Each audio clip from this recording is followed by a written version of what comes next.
What's going on, everybody? How's it going? Yeah. Alright, we've got a lot to do. As per usual. Got some people in the chat. J Mac, Tyler West, Kyle. What's up, Dean? Good to see ya. How's everybody doing?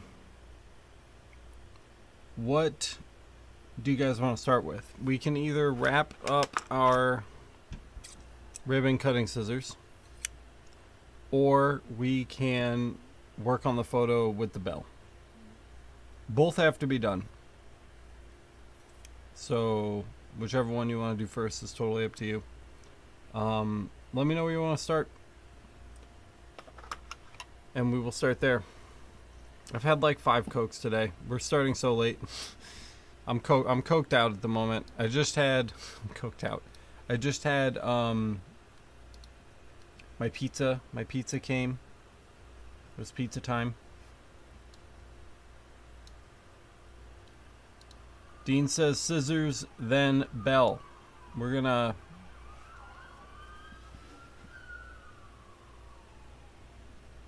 Someone's having a bad day. We are going to reward Dean for being fast. We're going to start with scissors. So I sent them this with a... no, not this. I sent them this the other day with kind of a rude email that basically said, I don't know what you want from me. If you want this bigger, it's going to be lopsided, and I can't help you. And they were like, fine, just do it. And I was like, great. So this is what we will be doing for the rest of the scissors. With that in mind, we can close this. I literally just left that up to show you guys. We're going to use our resized graphic here. This section is for the edge of the scissor blade. This section is for the flat end. And we're going to save this here, I suppose.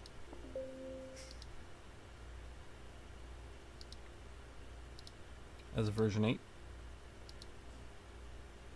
And we'll get EasyCAD open, but before we can do that, we have to turn on the laser. So we'll minimize that, delete this, we don't need that anymore. And let's get the laser turned on. Hello. Hi, how are you? Good, I will be right up for you. Yeah, no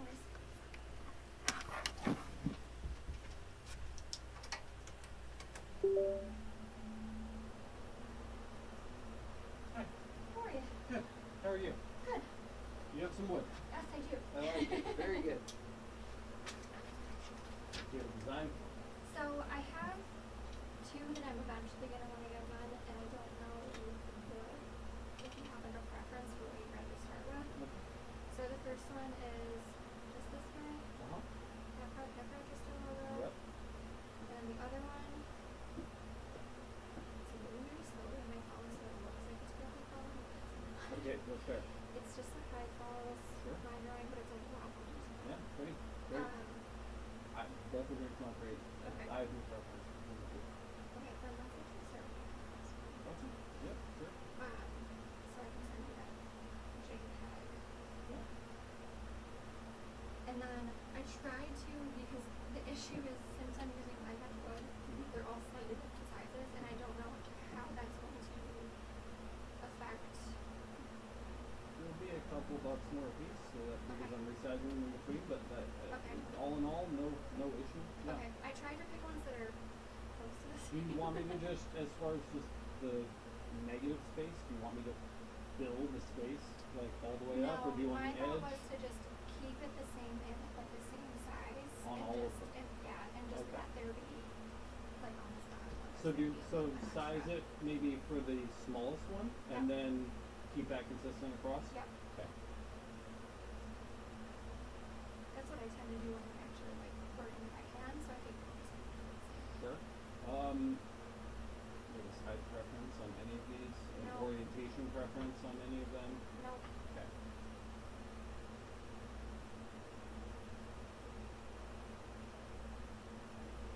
What's the date?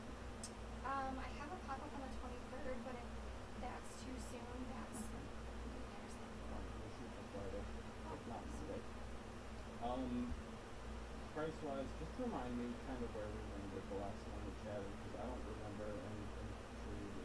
I think we had talked and you had said like 3 or 4 a piece.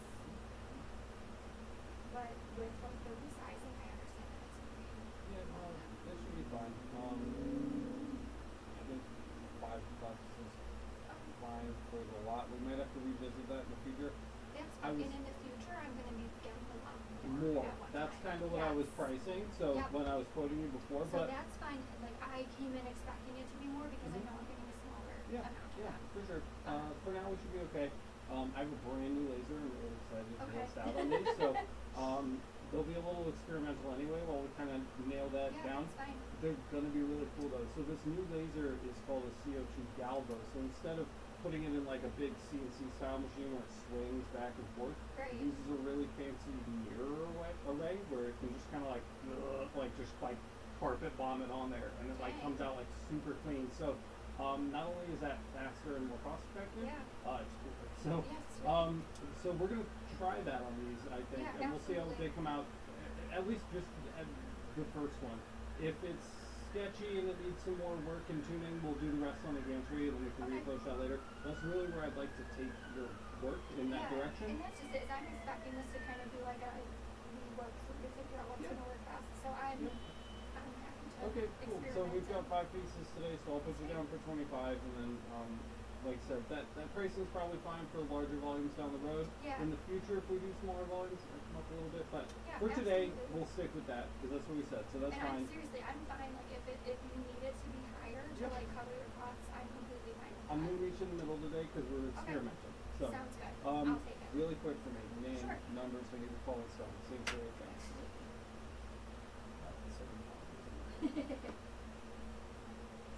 There are some size limitations to that new laser, so Okay.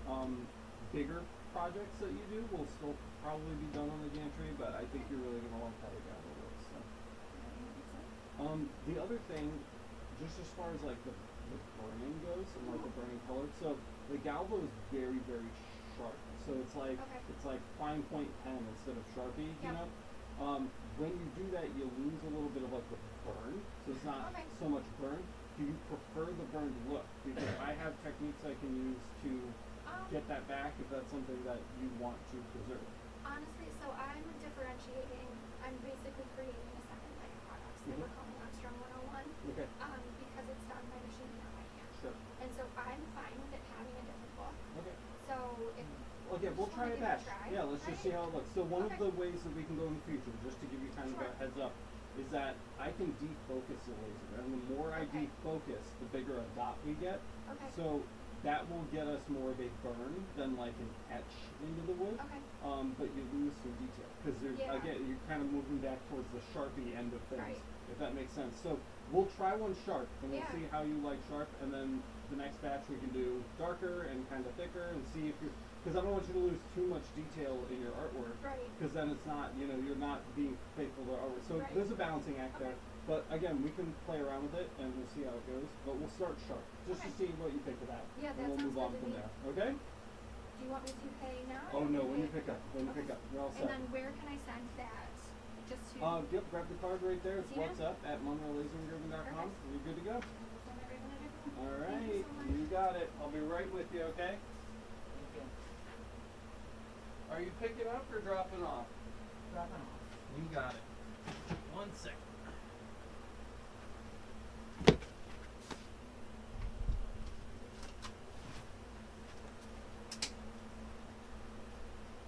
Okay.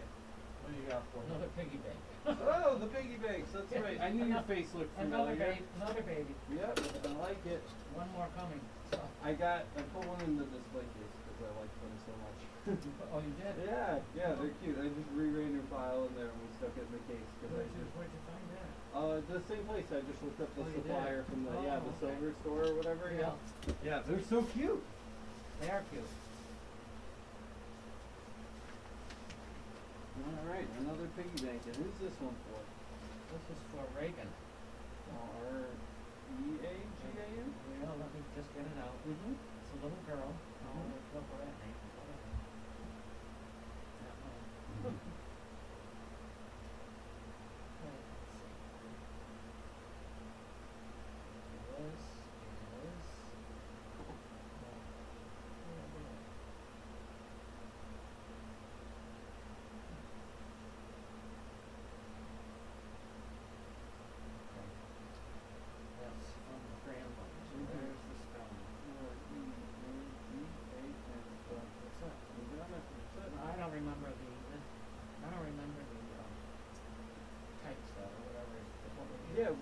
Bookman last time, I believe. We can look right here. If I look at it, I'll remember. So we were at. Did we want to do a birthday on that this time? Oh, yeah. Yeah. Who did it with the other ones? Didn't we? Remember it was. It is.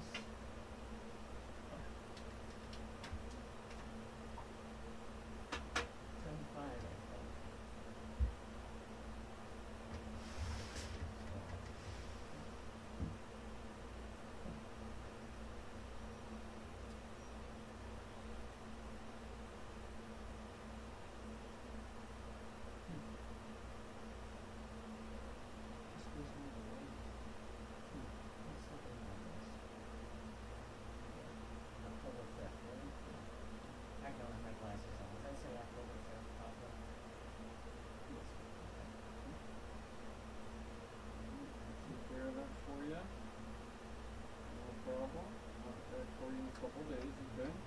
Whenever. Call when it's ready. Yep, I sure will. And I'm just going to fill this out one more time for me. Name, number.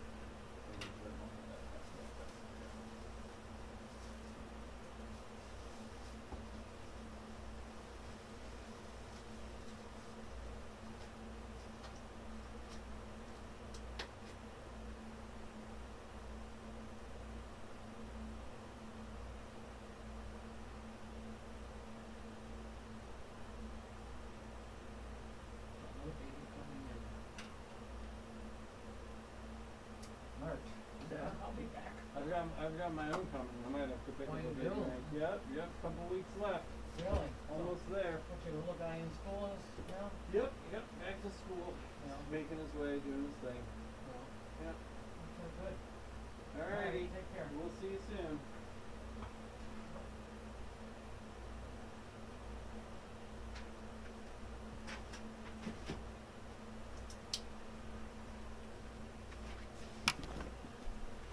That was me being punished for trying to start a live stream. Apologies.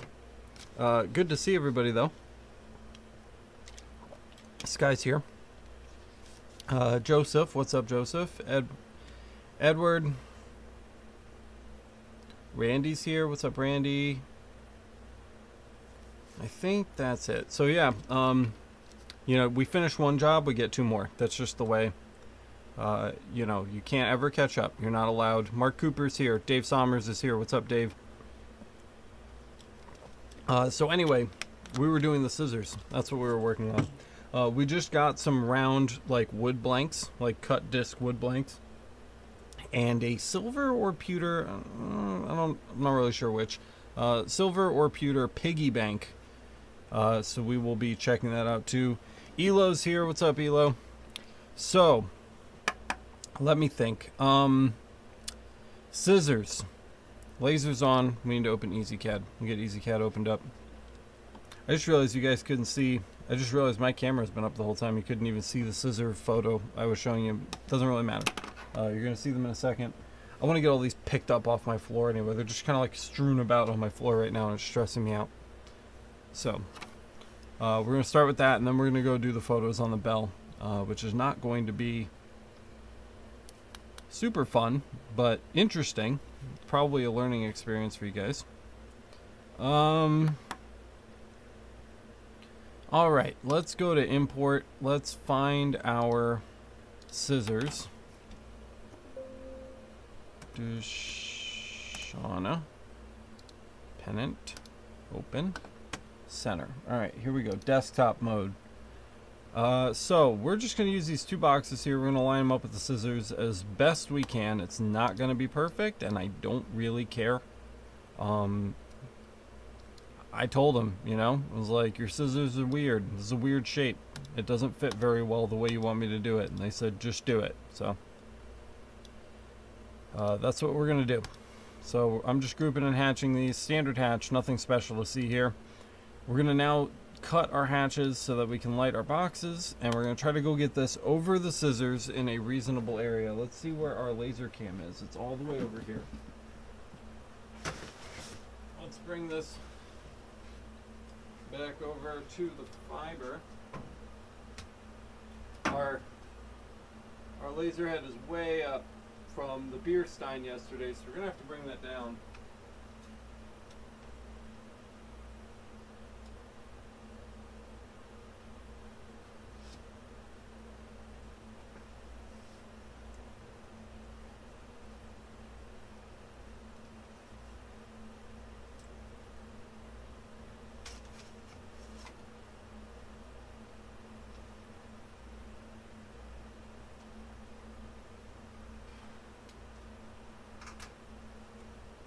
Get our scissors.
Let me fix the camera.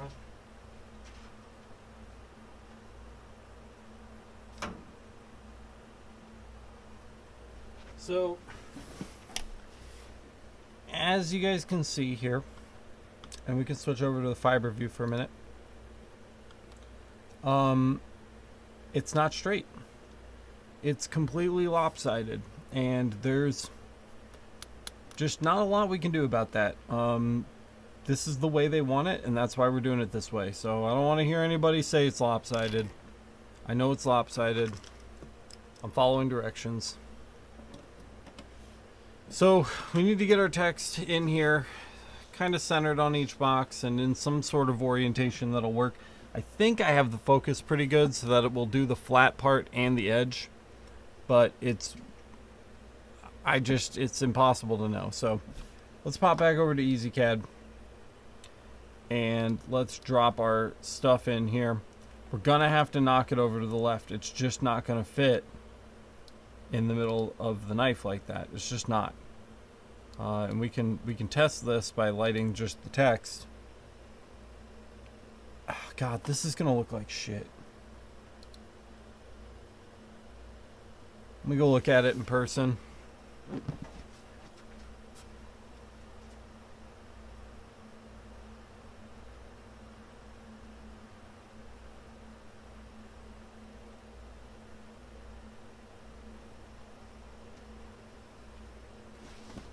It's close, but I think if we bring this back over, maybe we just bring all this back over, it's just gonna fit better.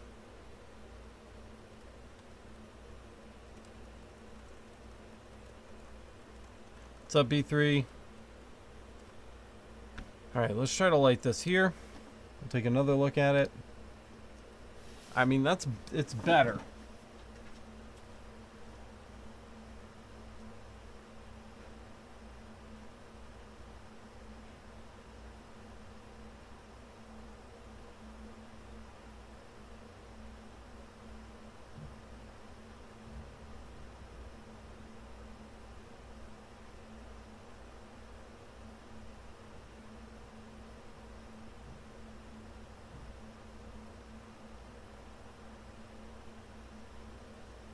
I mean, it's pretty good, but I think the top line just needs to come up just a little bit. I'm not even going to switch back.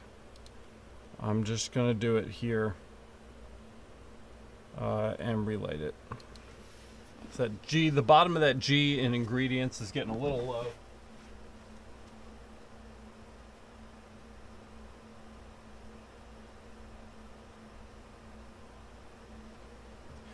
And I think that's it, guys. I think that's what we can do. Doppelganger's here. What's up, Doppelganger? No Z marking. There's too much variance in the focus to Z mark this, so we're doing it the old-fashioned way. Let's see what we get. I have no idea how this is gonna go. Let's just try it and see. Already sounds out of focus. I'm gonna put the laser goggles on because I'm pretty sure I'm gonna need to go live focus this.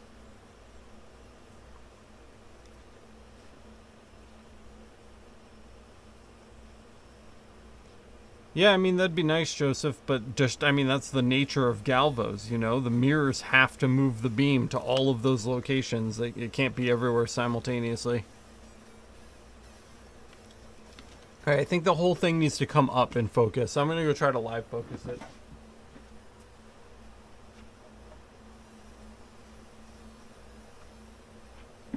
There we go. That's already sounding better.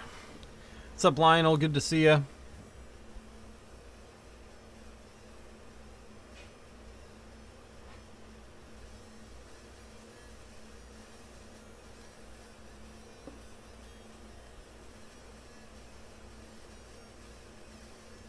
They don't look bad. They don't look horrible. They're just not straight, and it just pisses me off that they're not straight. Steam, what's up, Steam? The Jewel Crew. That's a t-shirt. We need to make that. We need to sell a Jewel Crew t-shirt in the merch shop.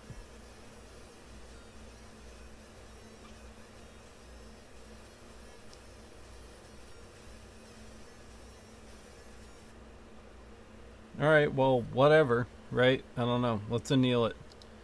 Hopefully the anneal can bridge the same focal gap. Focal gap? Focal gap. Learn to talk, idiot. Steel, anneal general. Let's try it. If this doesn't work, we'll steel white finish it and call it a day. That looks promising. We'll look at it on the good camera in a second.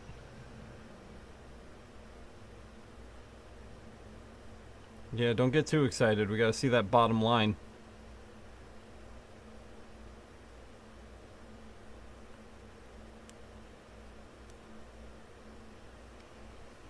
We can celebrate when the bottom line goes well. And then we need to repeat it. We need to repeat it 4 more times.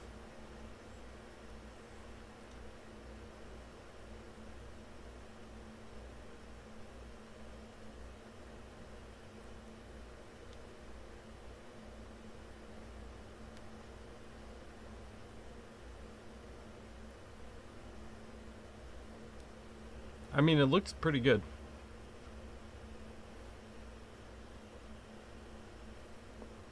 I just eyeballed that. I didn't even bother with the outline boxes because it's like the outline boxes can't do anything for us at this point because it's so off kilter. Before I bring that over to review on the camera, I am just going to open up the next box of scissors here. I want to replace it while the first one's on there so that I can kind of see and have the end didn't engrave. Did it not? It did. It looks good. It's fine.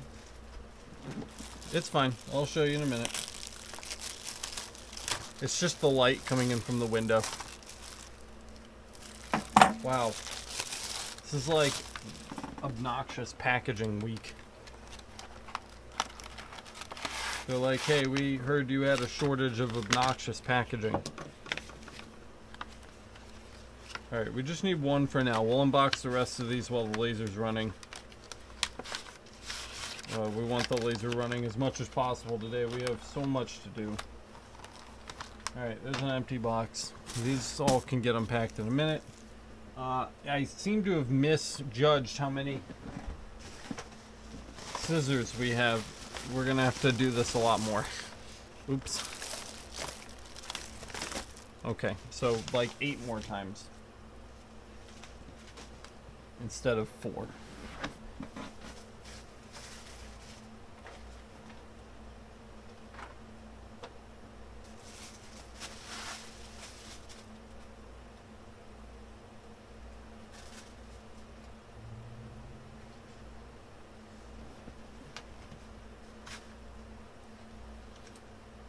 Sorry, I'm just organizing my trash pile a little bit. All right, so we've got this here. That's great. Let's see if we can line up our next pair decently.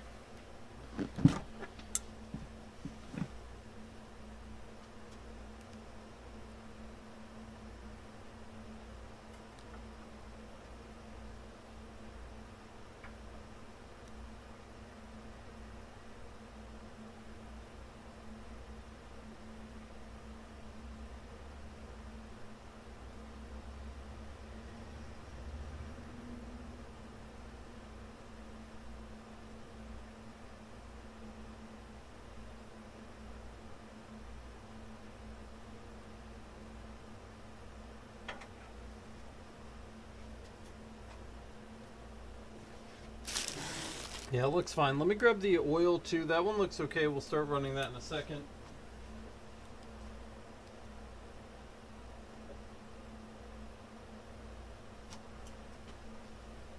Just figured we could oil this while the other one runs. Okay, let's see how consistent the manufacturing is on these.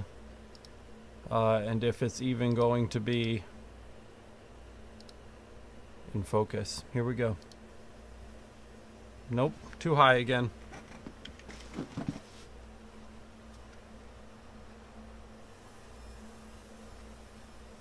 These scissors aren't even good. These scissors are garbage. The gold handles are fake. It's like weird electroplated trash metal.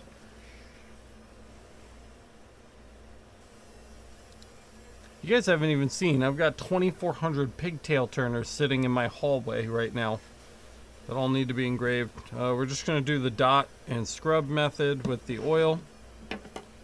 So there's our dot. Here's the scrub. And we'll just get these cleaned up as best we can with the rag here. Same side to keep them even.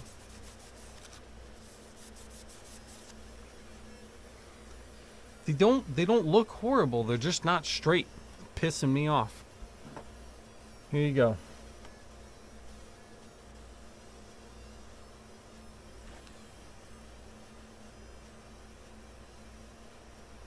There you go. There's the nice view.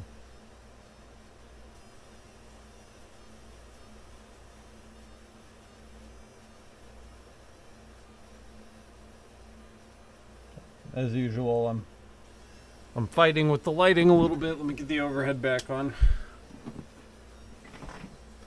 Makes a big difference when I'm trying to show you guys stuff. There you go.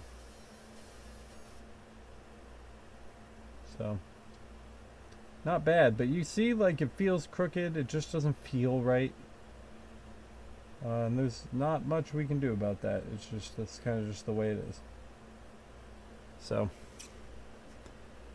snip, snip, right? Let's go ahead and switch over to the anneal. And I will get some more of these packages opened.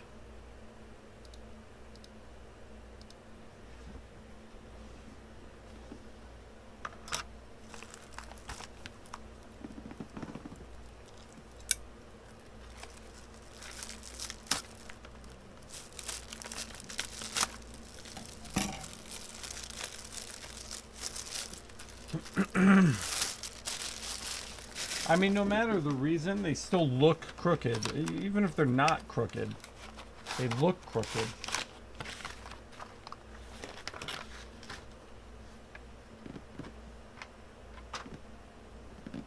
And that's enough to bother me.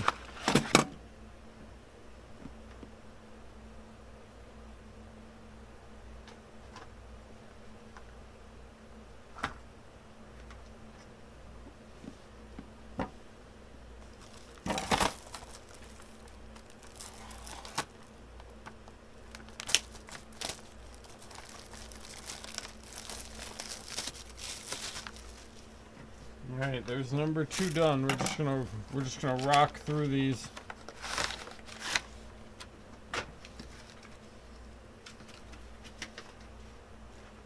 As fast as possible.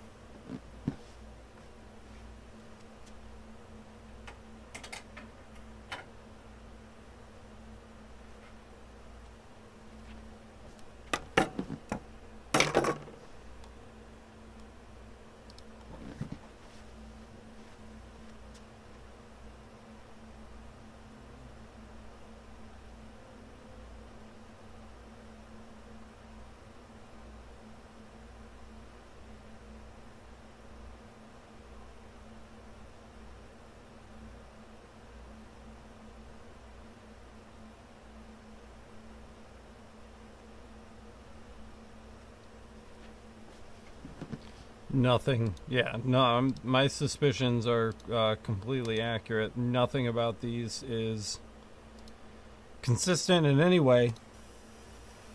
At least that sounds to be in focus. But yeah, the tapers are different on everyone. The edge is different on everyone for the grind.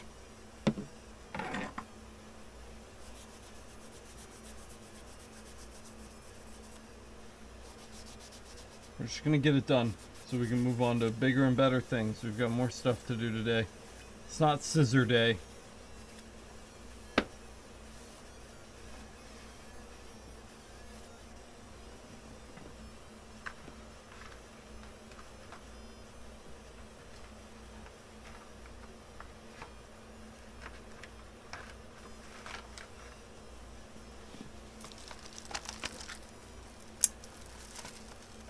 I'm not using Z-Mark because there's the focal distance between the edge and the top flat surface is too great. We can't Z-Mark the whole thing. Yeah, I love the counter. The counter's fun. I can't Z-Mark ever. I'd have to set it up twice, and the second setup for the edge, I would have to have the scissors at an angle. It's just not cost effective.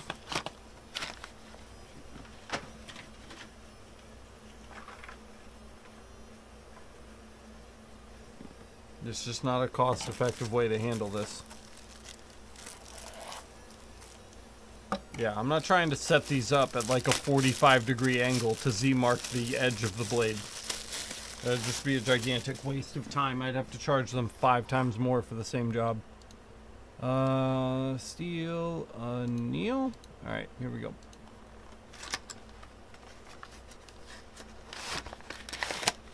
But yeah, I love the counter. I think the counter is a lot of fun.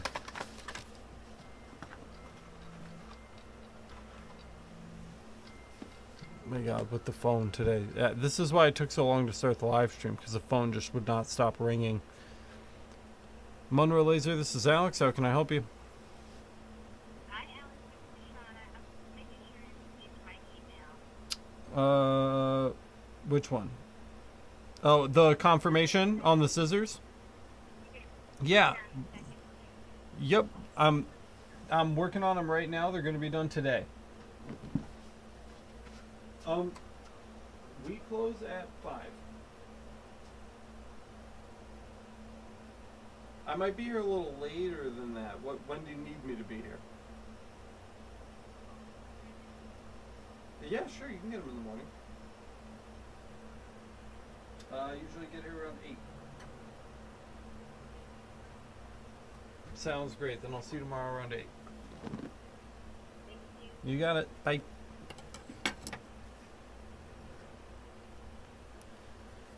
Speak of the devil.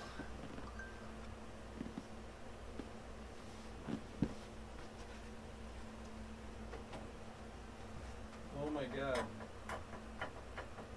Look at that. I mean, that's just obnoxious at this point.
Yeah, I'm not taking the time to do that. It's a good suggestion.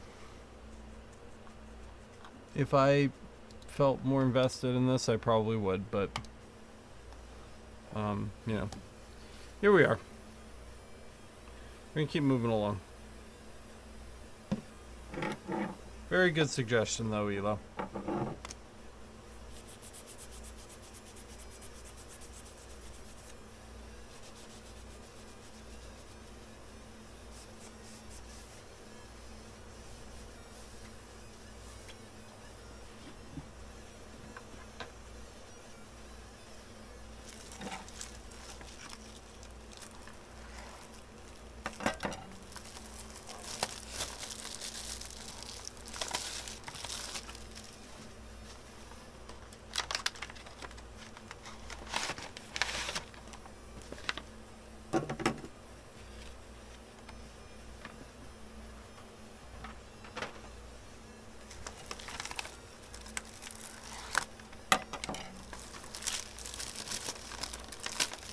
Yeah. Yes. The manufacturer of these scissors needs to be slapped. I wholeheartedly agree. Let's see, who is the manufacturer? It's not even listed on the packaging.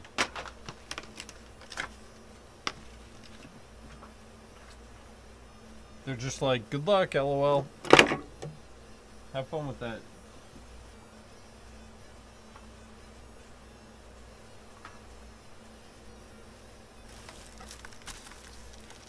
Alright, I'm unboxing the last one. We're gonna run the anneal on this one.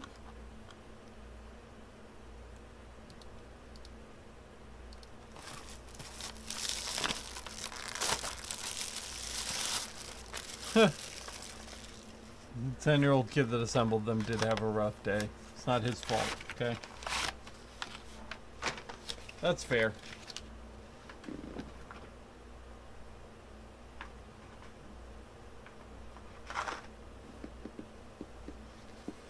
Alright, they're all unboxed.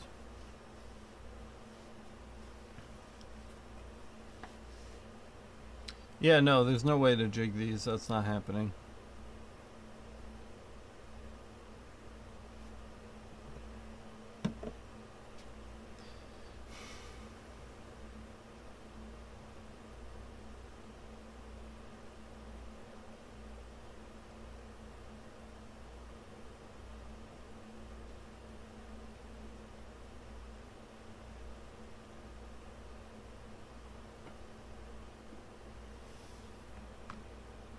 Oh no, the soup strikes back.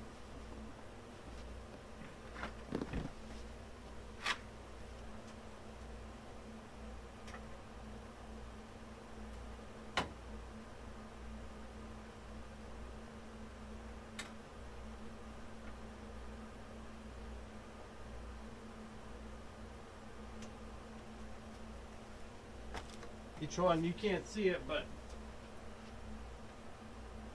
I'm putting cardboard chips under the handle over here. And each pair of scissors requires a different number of chips. It's kind of how I'm handling this situation right now. Which is working to a point. But just a little peek. Alright, let's see. Let's light this up. Another one. Another one.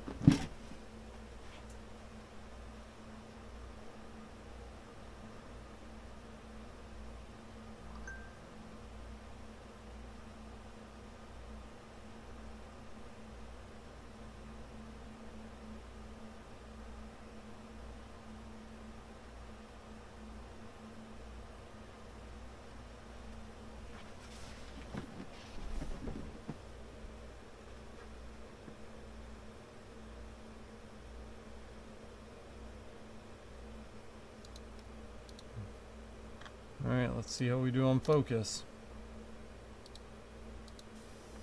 Not bad. Not bad.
All right, we've got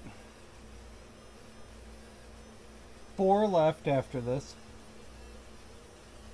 So the one that's on there is 5, and then we've got 4, 3, 2, 1.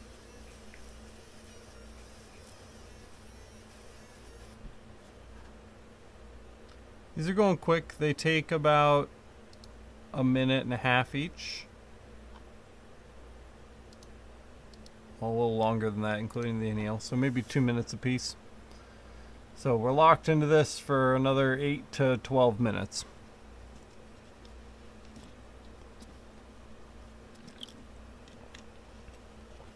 Then we'll start with the bell.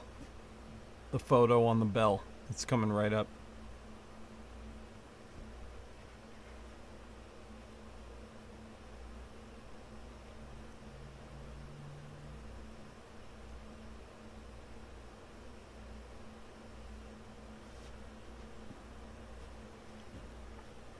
I just got a weird craving for a hot fudge sundae.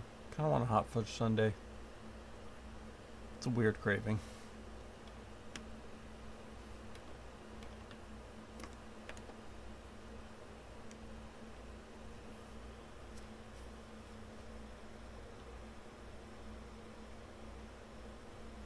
Look at all that reflection from the anneal off the steel. It's crazy.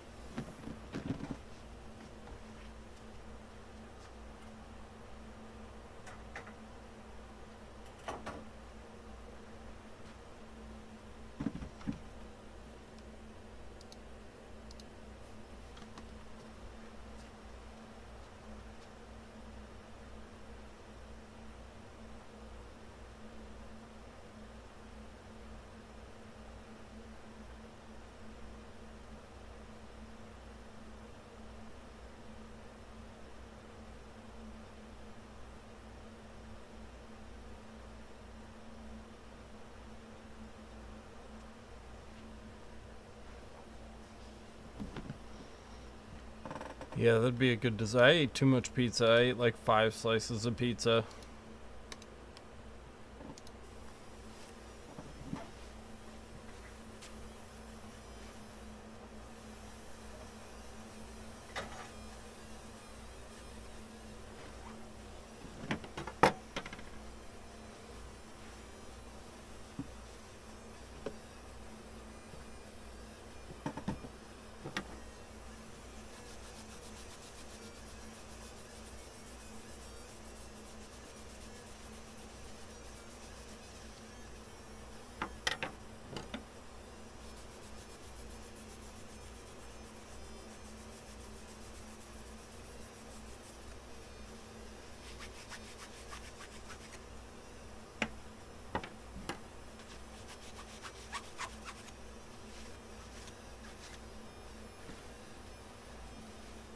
What's up, Cyber? How's it going?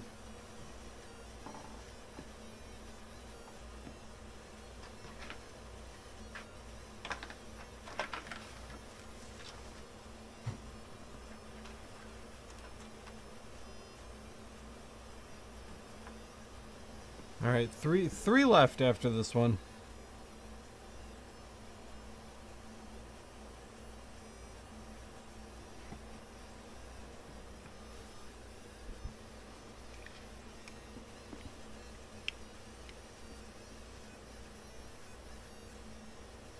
Ooh, spaghetti. Spaghetti sounds good too.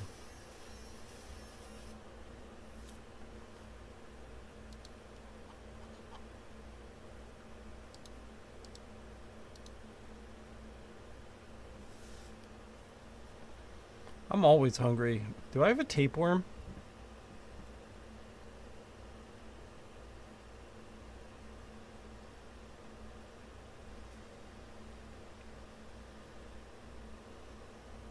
Even when I'm full, I want to eat.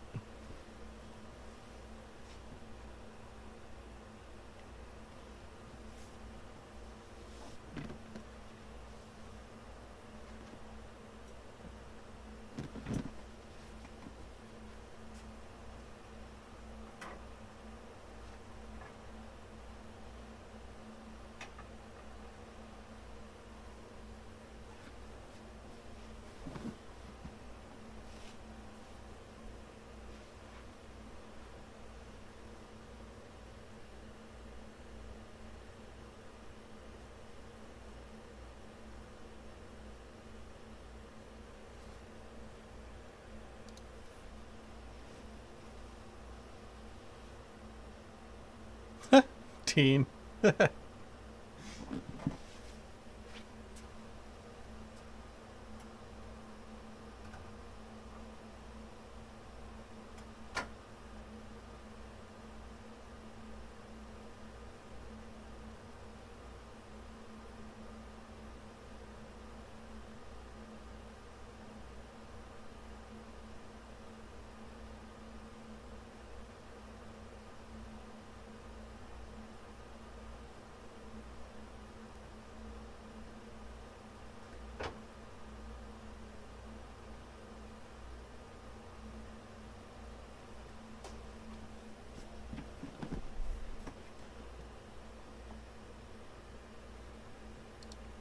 Nothing wrong with cheap meals, man.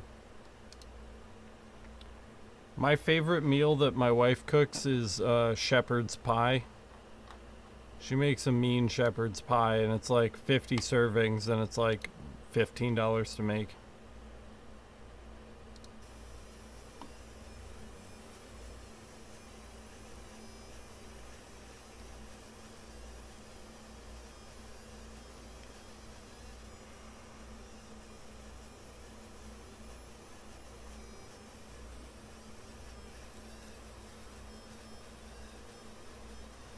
Yeah, dude, shepherd's pie is the shit. So, like, just satisfying and filling. Like, when you're done eating it, you're just like, wow, I'm full.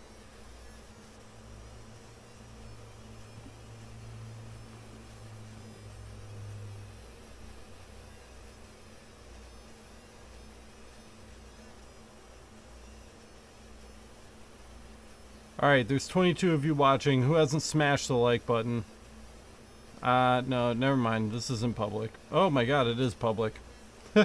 Why does this keep happening?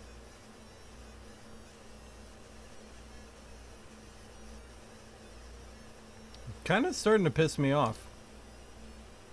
I 100% hit unlisted before we started.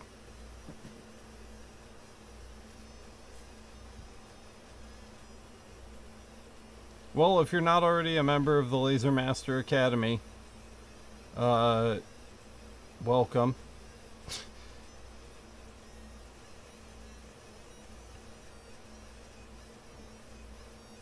This is a preview of what we do with our supporters, our channel supporters.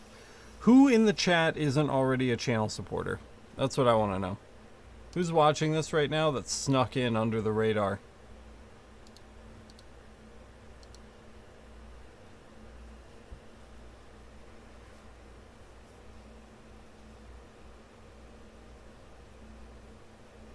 JMac with the LMA link there.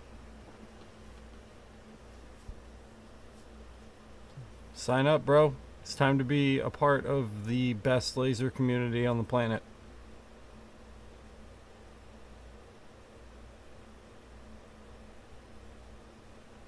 That's awesome, my views. Well, listen. If you want access to live streams like these, we do them pretty much every day. And JMax dropping the link there in live chat. Go sign up. It's only $8 a month. You support the channel. You get bonus episodes of the podcast. You get bonus episodes of the live streams. We do multiple live streams a week just for our supporters. You get downloads. You get instant access to my entire fiber and CO2 laser library. You get all kinds of stuff. Not to mention access to a community of people who actually take this seriously and really want to help each other out. You know, the people that are part of the Laser Master Academy are there because they pay to be there. And you seriously, like, those are the people you want to surround yourself with, are people that are going to help you grow. So if you haven't already signed up for LMA, go do it right now, because you're not going to regret it.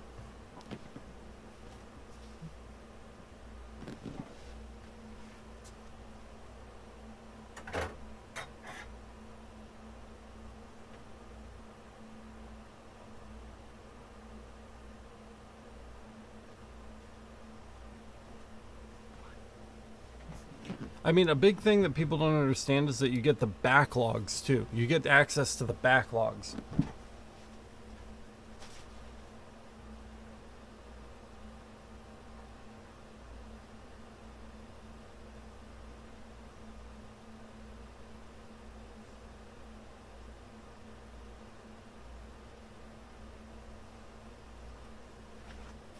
So every single live stream, every single podcast bonus episode that you haven't seen, they're all there in a giant list for you,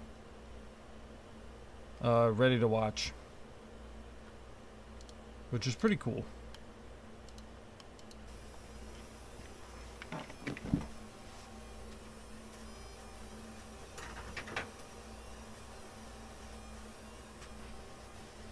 Every once in a while, one of these supporter live streams just slips through the cracks.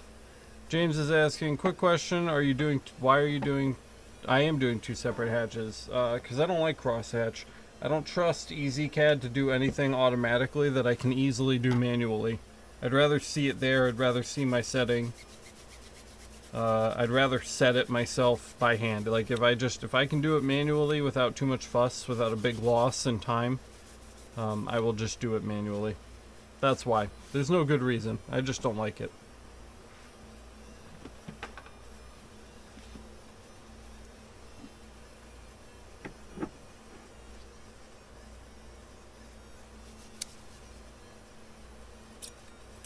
Get a laser, Steam. Go pick up like a laser master, a laser master. The Auteurs. Grab a little diode laser.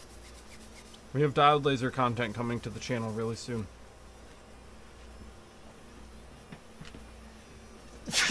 Oh shit. Oh, that's steel dust. Ooh, damn, that one hurt. Oh. That was a big sneeze. Oh, Jesus Christ.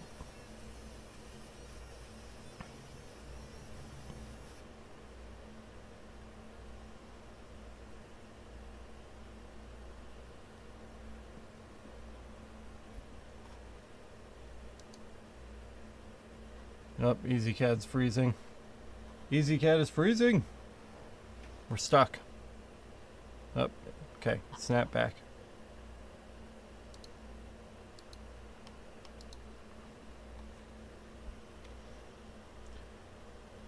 Don't forget to mention the buyer's guide. Yeah, you can check out the buying guide if you want. If you're looking for something particular, you can hit up the buying guide. It is lasereverything.net/buying guide. Yeah, Steam, I hear you. Fixed income. It happens. You know, that sucks, man. You don't have to pay to play. We have lots of free content for people too. That's one of the things that I pride myself on. I don't want to lock people out of learning how to use their machines and forcing them to pay in order to learn. You should be able to turn your machine on and start marking without spending another $1 after you pay for the freaking machine. Whether you're buying a $700 Auteur or you're buying a $7,000 fiber laser, you shouldn't have to pay to learn how to use it. Which is why we offer our core tutorials and things are all available on the YouTube channel for free. It's mostly just bonus content in the LMA for people that are trying hard to learn and, you know, make a full-time income out of what they're doing with their laser. That's really what the LMA is for. So if you're not doing that, then it doesn't really apply to you.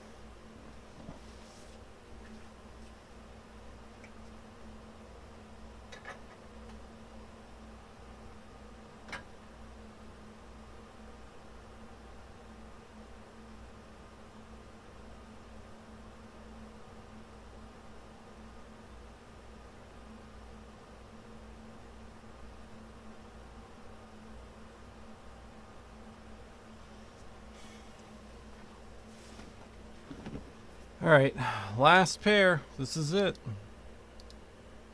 Then we're done. I'm kind of sad because we were falling into a rhythm.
Alright, the final anneal. Here we go.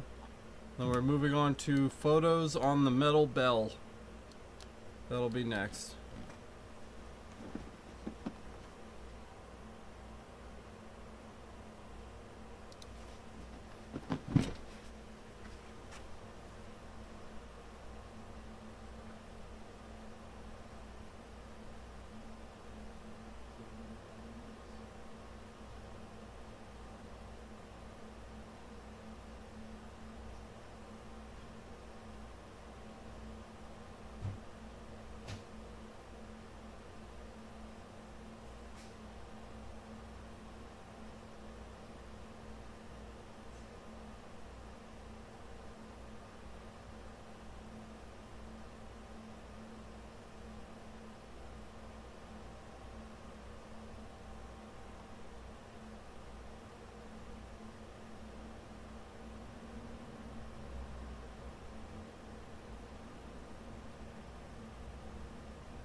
Alright, guys.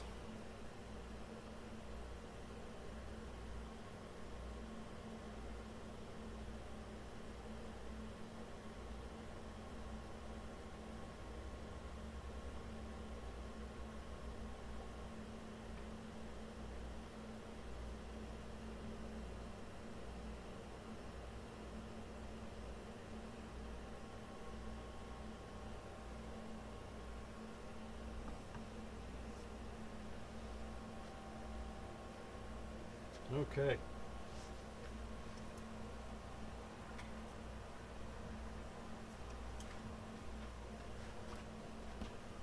These scissors have a serious overbite.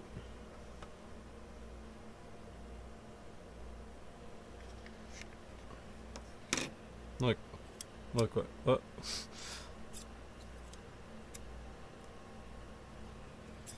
Yikes. All right.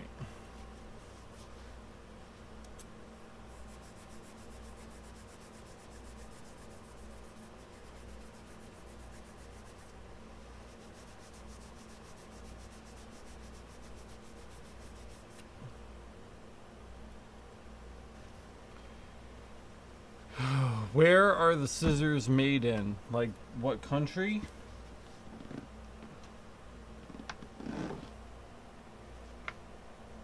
They're 12 inches.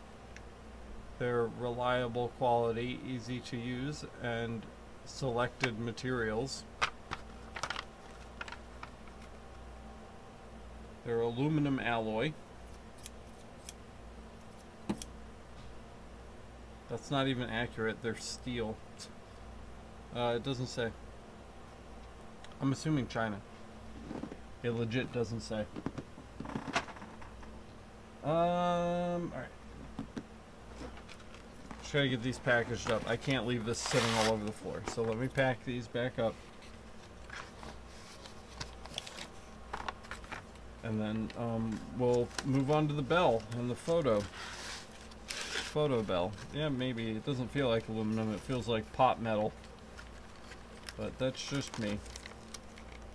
Who really knows?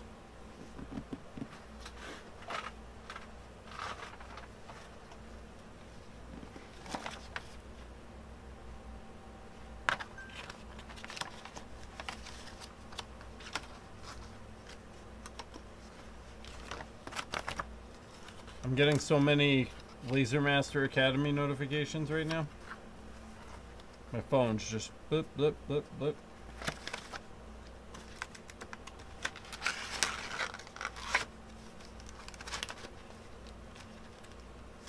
Oops. Not doing a very good job.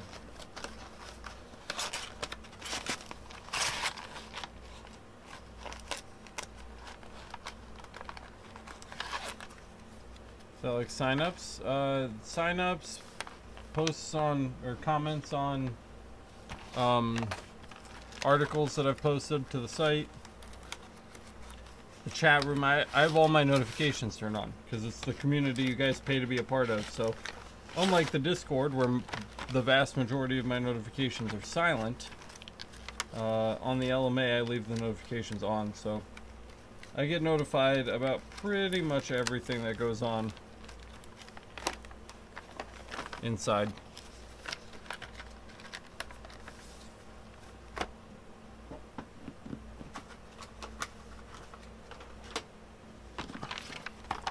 Because I want you guys to feel like I want you guys to feel like I'm paying attention. So.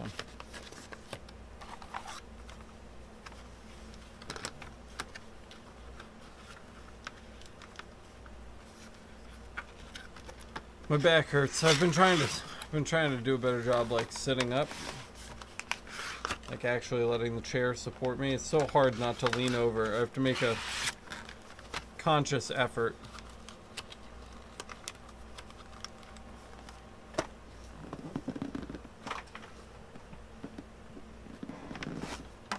Yes, the Academy is replacing the Patreon. YouTube memberships will end by the end of the month this month, and then Patreon memberships will end by the end of the year, December 31st. So, if you would like to retain your Patreon benefits and you haven't switched over, I would cancel your Patreon right now and switch over ASAP, because that will be the only option going forward.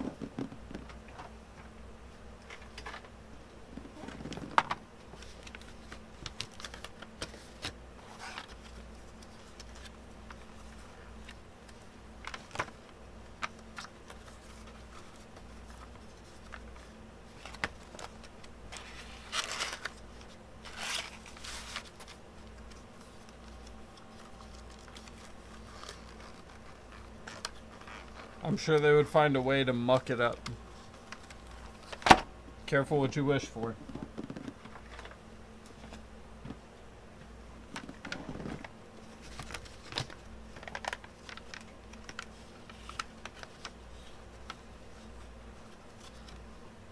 Really? They're remaking Willy Wonka?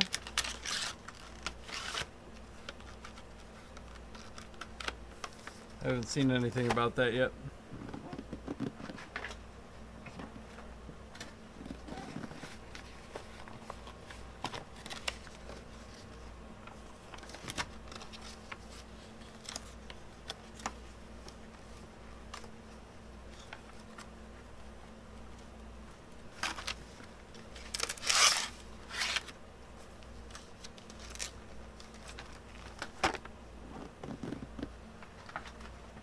Uh-oh.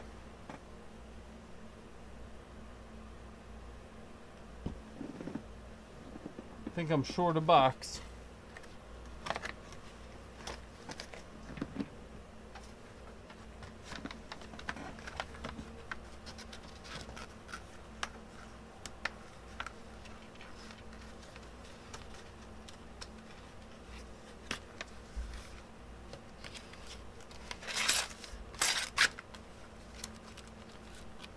Interesting, Cyber. I'll have to check that out.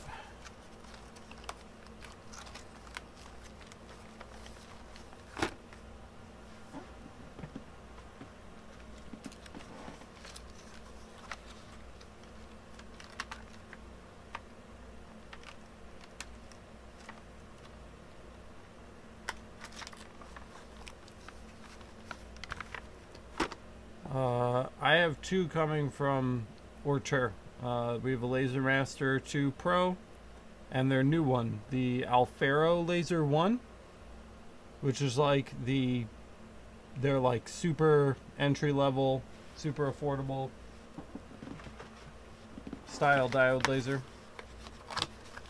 Alright, I didn't want to, but I'm gonna have to get on my hands and knees to find this box, so give me a second.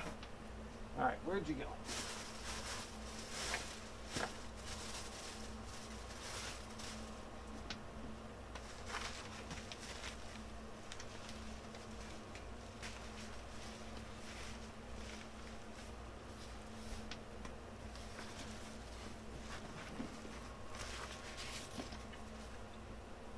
whole box just got up and walked away.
Well, whatever. We'll find it later, I guess.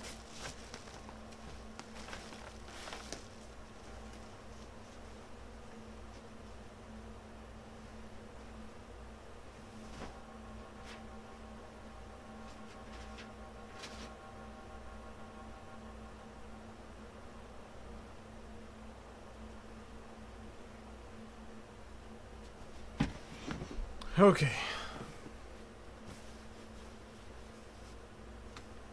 So, get out of the way.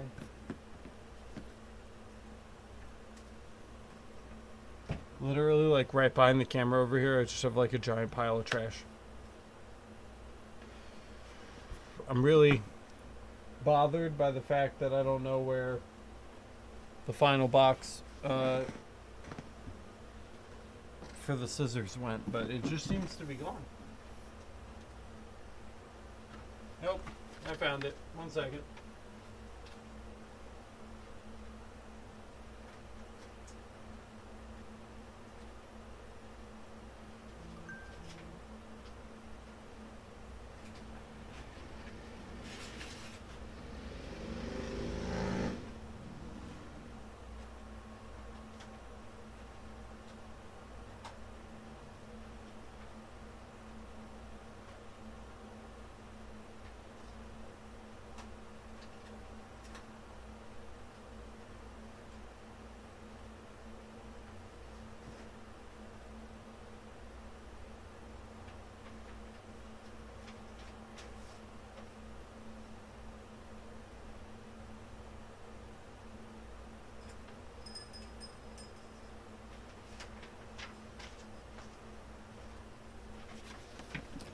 Alright, our next task here is to get a photo on our little bell. This bell is a burner, so basically we can do whatever we want with it. We're going to apply our typical photo engraving technique. So we're going to rough up a base, we're going to white the base, and then we're going to add our details. But this is some kind of unknown mixed metal, so we're not sure what kind of settings we're going to have to use in order to get those under control. So let me just get this. Oops, hold on. Let me fix that. 1 second. Okay, so I'm going to hide the laser cam too. We don't really need that right now either. I want the full screen here, full attention. So let's pull up the email. Let me download a copy of the photo, and then we are going to we're going to start getting to work on this. So, what was your name? Mark.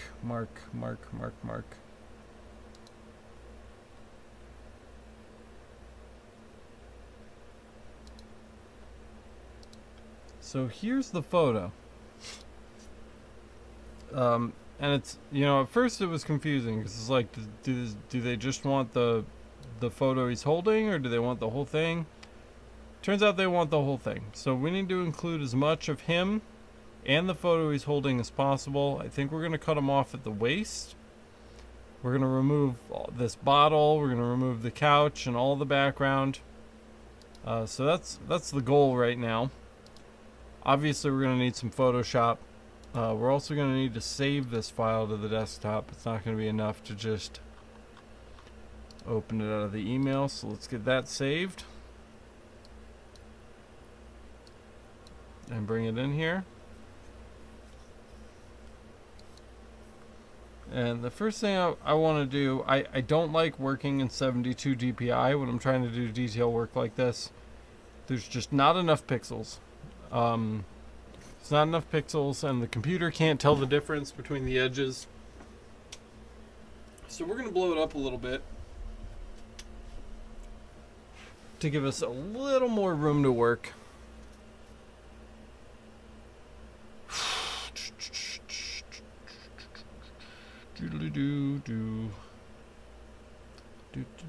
Sorry, I'm just making sure there's no emergencies. I have to check all my messages now because my wife is literally going to go into labor like any day. So if my phone goes off, I have to look at it. Alright, image size. Let's come in here, 600 dpi. It's already 20 inches, so we're doing good. But we're going to blow this up. We can actually probably take this down a little bit. We can take the height down to like 15.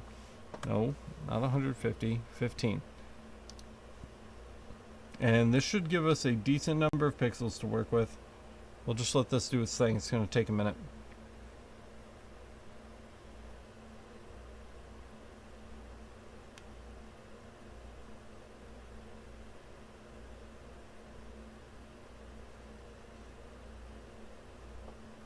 I really like The Prestige. That's a good movie. Alright, and then we're going to bring up our old friend here, the Quick Select tool. We can make our brush a little bit bigger. And we're just going to come in and we're going to start grabbing.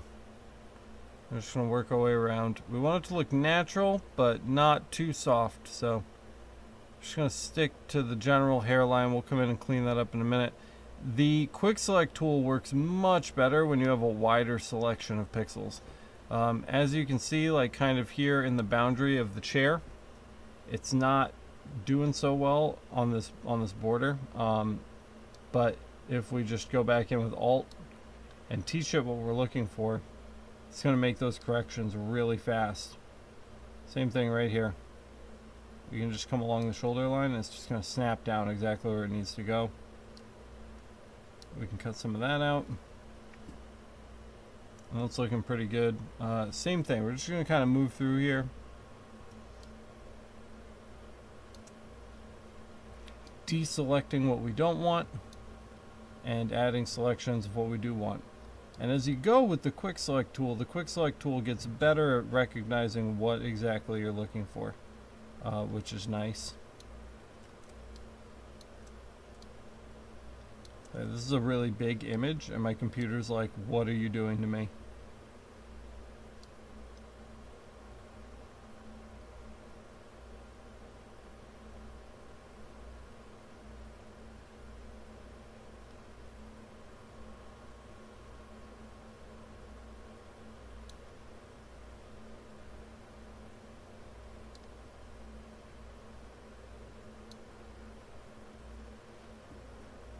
So we don't want the couch here or up here in this corner. Okay, it's auto corrected there. We don't want the denim. So let's make sure we get rid of that. Same thing there.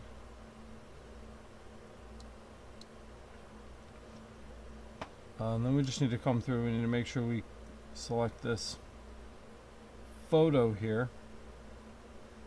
We don't want to leave any photo details out. We want that nice and, you know, as straight as we can get it. Again, we've got some more denim down here we need to deal with.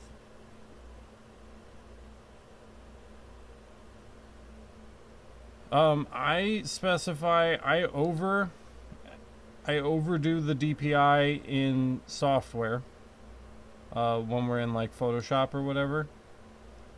And then I tone it back down in EasyCAD. So when we get into EasyCAD, I'll use fixed DPI and we'll set a fixed DPI on this. Come on, that edge is right there. I know you can see it. Thank you.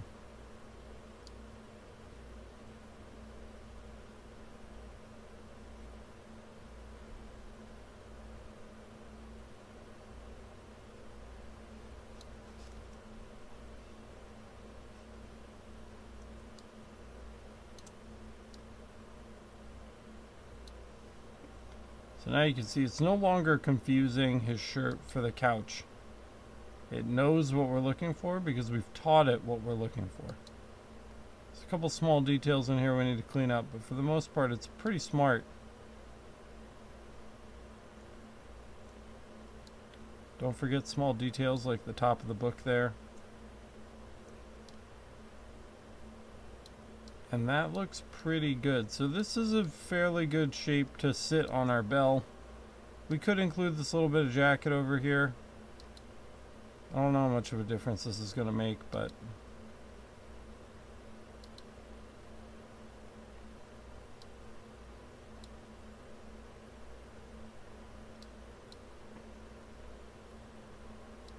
long loading times because of the image size. Alright, so that looks pretty good. Let's just zoom out and make sure we didn't miss anything. That looks pretty complete, so we can cut it. In fact, let's undo that. We're going to come up to select, modify, feather. And we're just going to feather like 3 pixels. And that'll give us a little bit of a smoother transition on our cut. Not a lot. We only did 3 pixels, but enough. And we're going to create a new document. And in this document, we want this to be about the size that we're going to be actually engraving this. The bell itself is maybe, it's less than 2 inches tall. So it would be wise of us to set the height here to 2 inches. And the width, I guess we'll just keep it square. So 2 by 2. Resolution, we're going to leave it 600 for now. We're going to hit create. And we're going to paste this in. It's going to be huge. But no need to worry.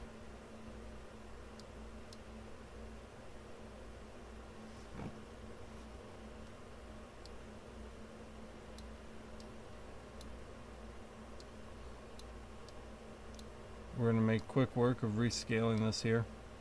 You can see up here we have some garbage that needs to be removed. And we will dejunk that in a minute. There he is. He's coming into frame.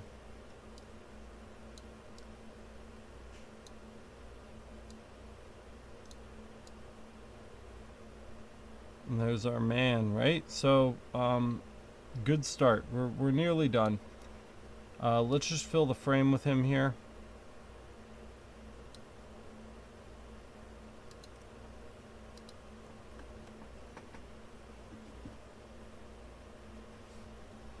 Cyber says this is the step that he's gotten confused about. We'll get to it, man. Don't worry. So I kind of like this with it kind of bottomed out there. So here we are.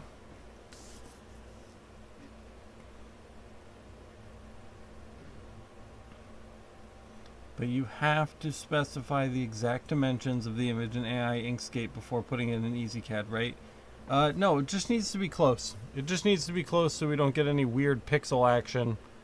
And this is very close to the size that we're going to be engraving this when we're done.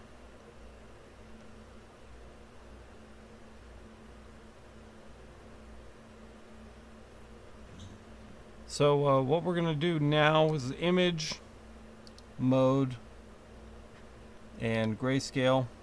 We're going to flatten it. That's okay. We're done moving it around. We're going to flatten it up. A couple things need some details. The faces here are really bright, but his face is really dark. And if we get the details out of these faces, we're not going to get it here. And if we get the detail out of his face, we're not going to get it on the book. So we need to even those out a little bit. And an easy way to do that is just going to be with the... I believe it's the burn tool. Let me see. I don't know if that's true. Let's find out.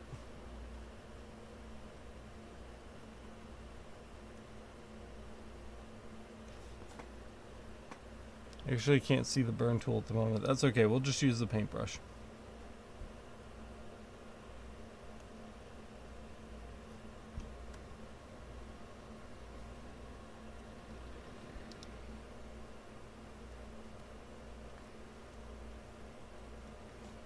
There we go. We're gonna select white, and we can't just do that. That's not gonna work. But we can set our opacity down to something pretty low, like 38%. That's still a little harsh. Let's try 12. There we go. And we're just gonna paint over that face, brighten it up. Get some detail out of that. We could even come in here really. Ugh, but then we start double layering. All right, don't worry, guys. There's a fix for this. So let's just. I didn't mean to undo that far. Let's redo the grayscale. It's flattened. We're gonna use again the quick select tool. This time we're just gonna select the book. We're gonna leave him. He's fine where he is. Let's just select the book. Have faith, you guys.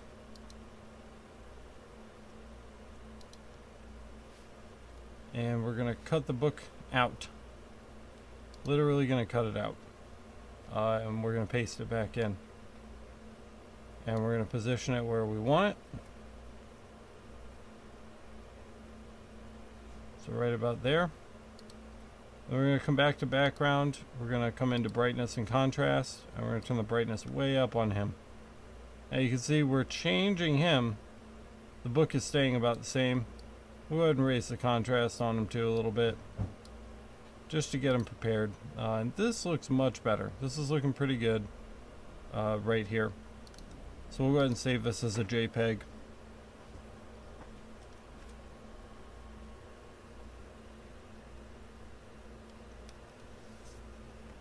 Cyber's asking, so you set the DPI to 300 plus minus 600, then specify the exact image size dimensions. Close. It doesn't need to be exact, but it needs to be close. You want on the object, then go to new image, copy, paste, resize the image on the new specified image size. Yeah, more or less. Any point rounding the corner of his left elbow. We can.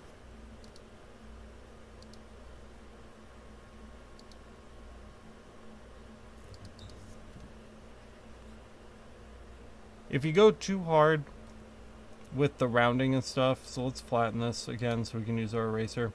If you go too hard on the rounding, it won't look very natural. It'll look like his arm is bent some weird way, but we could do a little bit. You know, we could come in, maybe something like this would look nice. You know, it looks a little weird, but it's fine. We can keep that.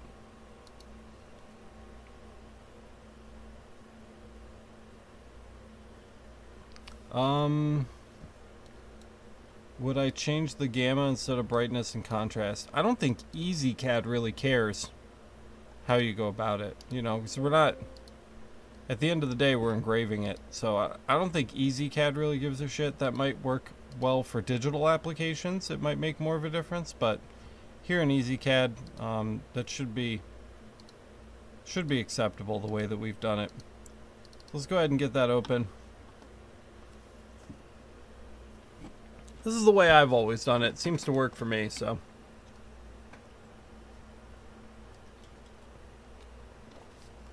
There might be some improvement to be had there if we use gamma instead, but if it ain't broke, don't fix it, right? So let's navigate to the desktop because that's where we've left our photo. There it is. And let's just check up here. I'm looking for junk. I thought we had some junk to remove, but I suppose we don't. So you can see it's way bigger than we specified, right? So we need to, the first thing we need to do is resize this. EasyCAD just doesn't bring things in the right size, and I don't know why. That's just the way it works. Yeah, I'm garbage at Inkscape. We can try. The last time I tried to use Inkscape on a supporter live stream, we got angry and gave up. But, you know, we could try again. For photos, 300 DPI seems to be good for mixed metals. Aluminum, I'd probably take this up to 600, but 300 is fine for now. We've got gray checked. We've got pixel power map. The pixel power adjustment is checked. And we have disable mark low gray point so that white is not engraved. Okay. with this done, we should be able to light it up. We can jump over to fiber now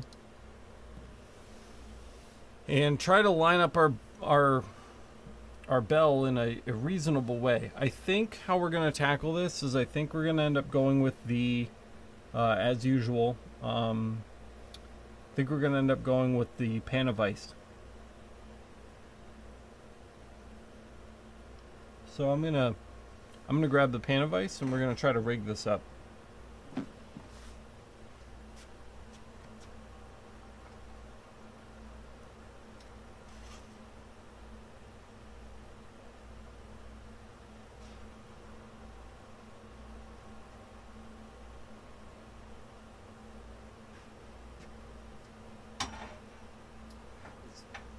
Not even if our head's gonna have to come way up to use our pan of ice.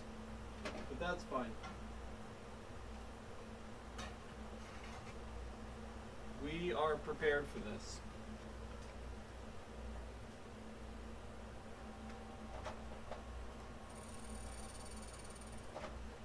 Oh.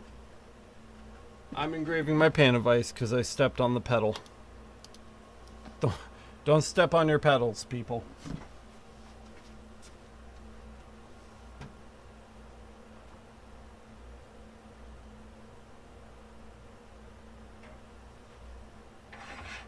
Look. Oops. Careful with that.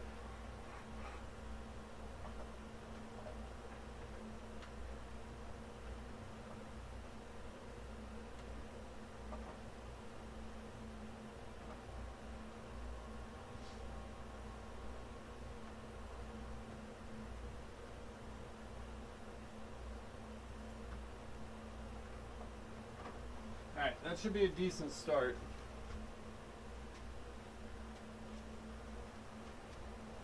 Let's grab our bell.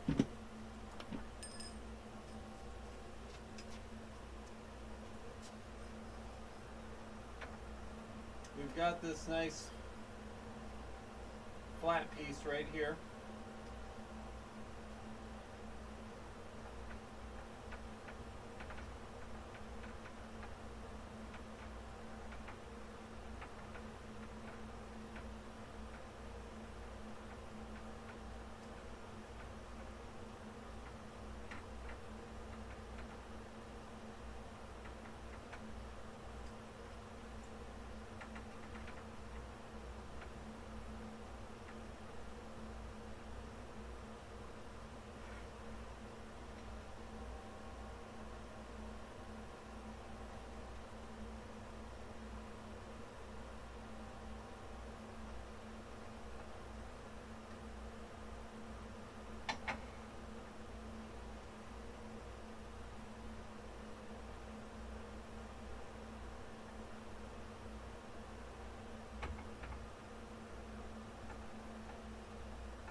I don't think the rubber grips are going to hold our bell very well.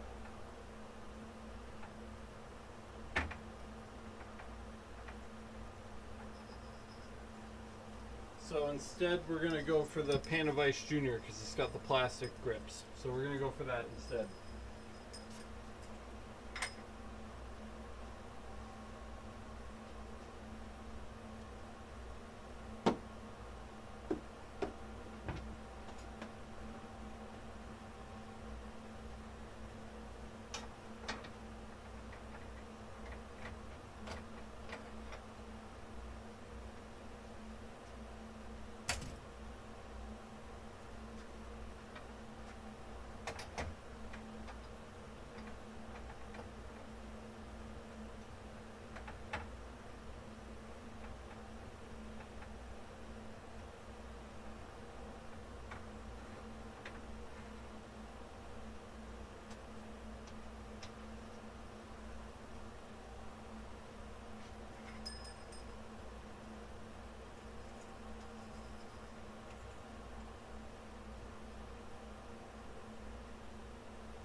Next we want to focus, and we want to make sure we focus a little bit to the side. We don't want to be right on top, because we need to wrap around this a little bit.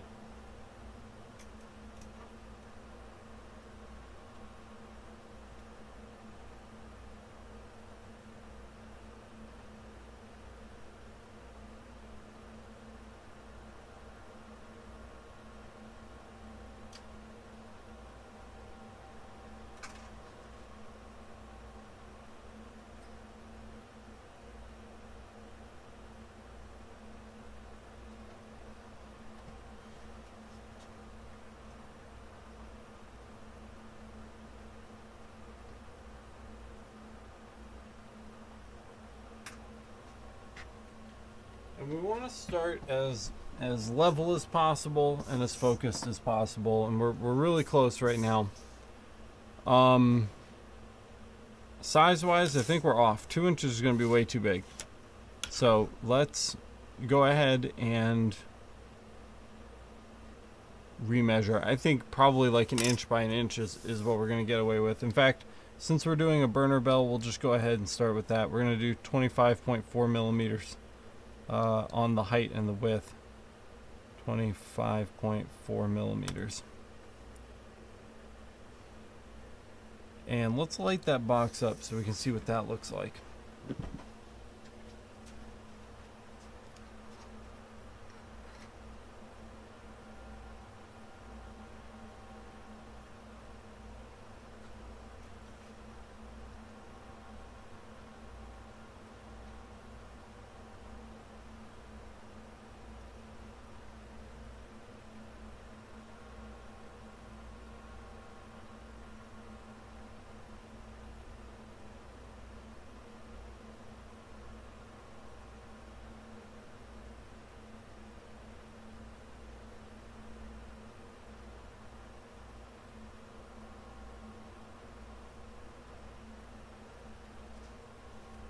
We can't really see what we're doing, and that's okay. So here's what I'm thinking. The bell curves more at the top, and as we get to the top of this image, it's thinner and thinner, right? It's kind of like a triangle. If we look at the triangle here. So this is going to be okay. So for starters, we need our thing. So let's go to adjustments. Let's go to threshold. We need our base. We don't have a base. Let's turn our threshold all the way up. We'll grab our paint tool. We're going to grab black. And we're just going to paint this all in with black here. Hopefully. Oh, I see. Our opacity is down. Let's turn that back up. There we go. Let's get this all filled in.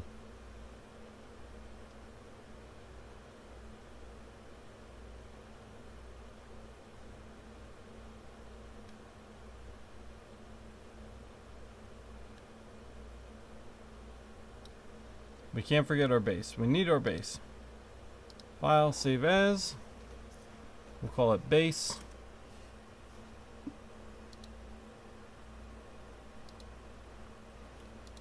And let's import it.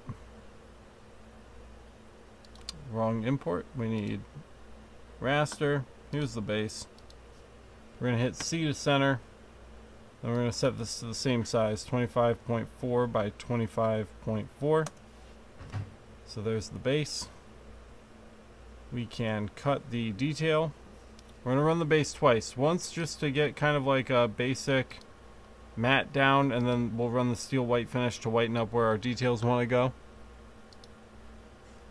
Hi, wrong camera. So here's the bell. Let's run the base and see what goes on. Just try it out. One pass on the base.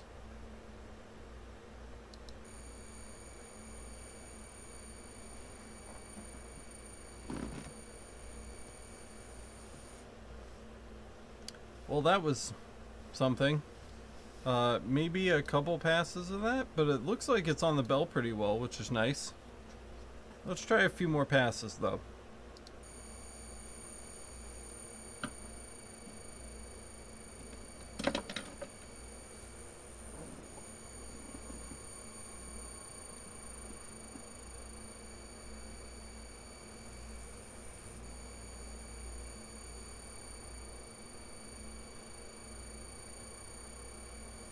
It's quite loud.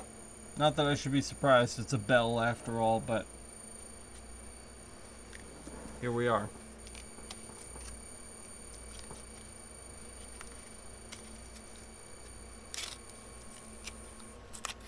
Alright, that looks pretty good. Now let's run a steel white finish so we have a nice white background.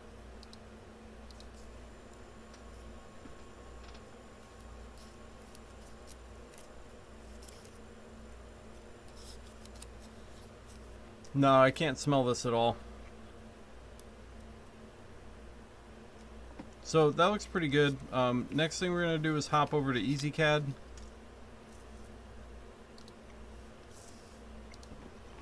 We're going to paste our details. And we're going to remove our base. And for our details, we want to get this needs to be dark, right? So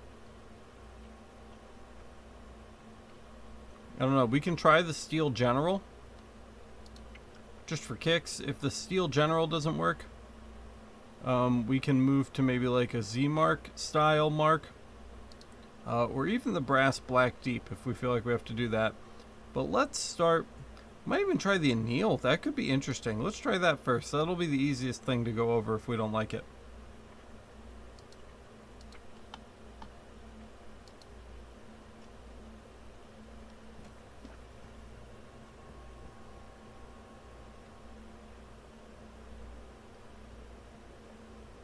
And that's looking like a no-go. Yeah, that's not going to fly. Next up, we'll try the Z-mark setting. I know we're in focus, but let's just try it. This is how you find settings, guys, you know? I'm going to put my glasses on and go take a peek in person. That's looking promising off the bat.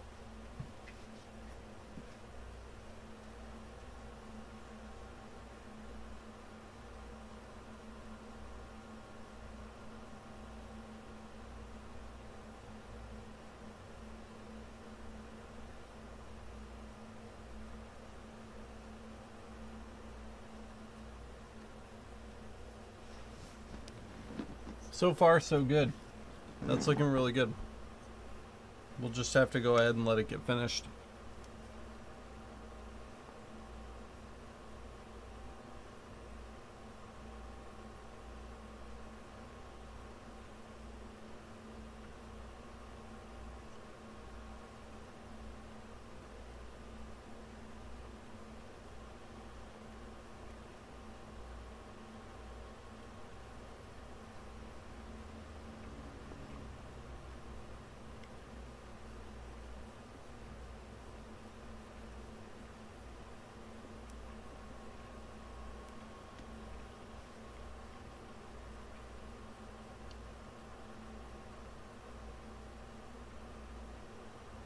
Alright, let's inspect this up close and personal.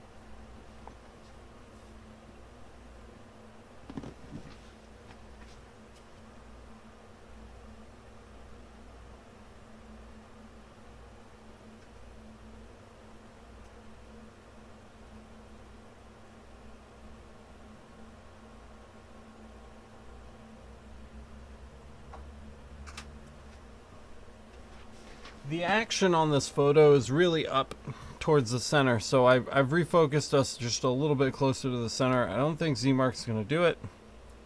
We're just going to keep progressively getting more aggressive here. I think brass black deep would be next, so let's try one of those. Now we're really cooking.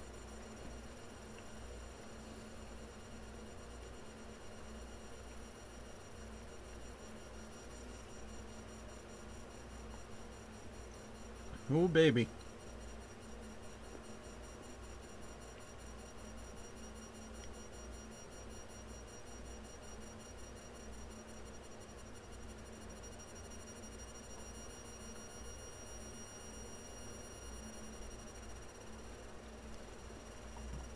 That might be a winner.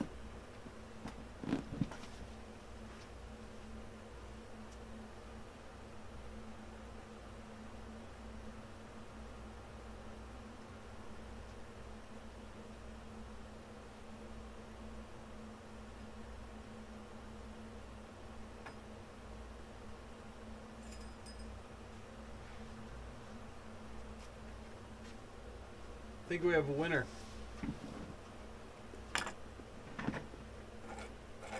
That's looking... that actually looks really good. Ooh-wee, exactly, yeah. Alright, it's really hot. I'm burning my hands. Let's give it 2 seconds to cool down. We'll hit it with a little oil. Because that brass black deep leaves a lot of carbon behind. Which we don't want. Hot. Damn, that looks good though. I'm not even going to put fresh oil on the rag. I'm just going to kind of use the...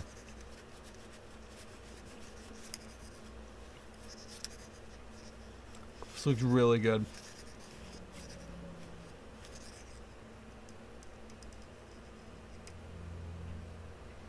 It's kind of got like a natural fade off to the sides. I think this is the one I'm going to show the customer.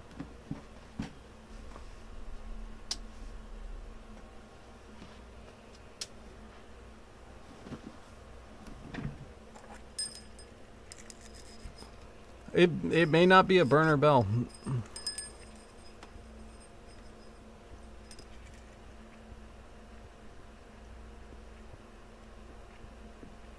That's impressive. Sometimes, like, you know, I impress myself a little bit, and that's impressive.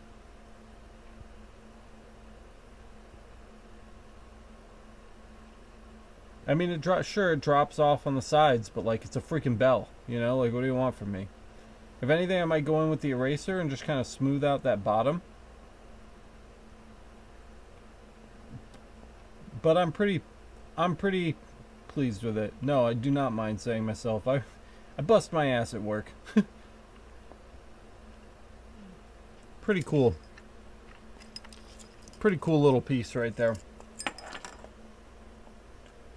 Alright, well, let me go see what's next. We have something in the CO2 that's just been sitting there all day in the rotary that we really need to get done.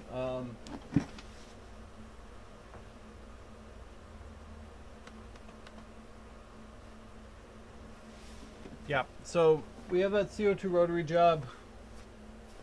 We have our ABS walkie-talkie clips. I'm going to take a quick break. I'll be right back. I'm going to call this guy. Probably going to hit the restroom real quick. And then when we get back, walkie-talkie clips, rotary job. It's just one piece. It's already all loaded up. We just got to run it. And then, yes, a celebratory Coke. So that's what we're doing when we're back. Give me like 5 minutes, guys. I'll see you in a second.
I sent a text to the Bell guy. He's a big fan. He really likes how it came out, so good on that. And he's gonna be bringing us like 50 of these, basically. So good deal.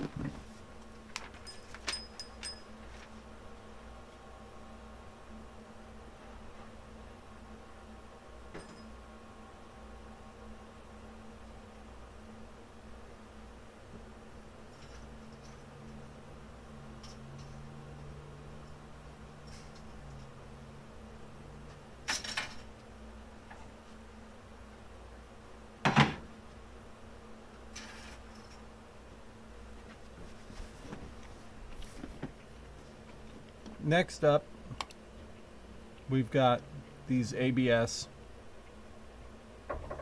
walkie-talkie clippy dealios. Before we do that, I'm going to save this file exactly as it is. Don't want to lose this. This is going to be really easy to set up. In fact, we're just going to do it right here in EasyCAD, and I almost never do this, but today we're doing it. That's it. Boom. Wrapper map. We just need Futura.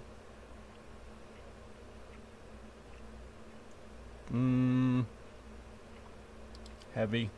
Oh, that's not what I wanted. Futura heavy. Apply.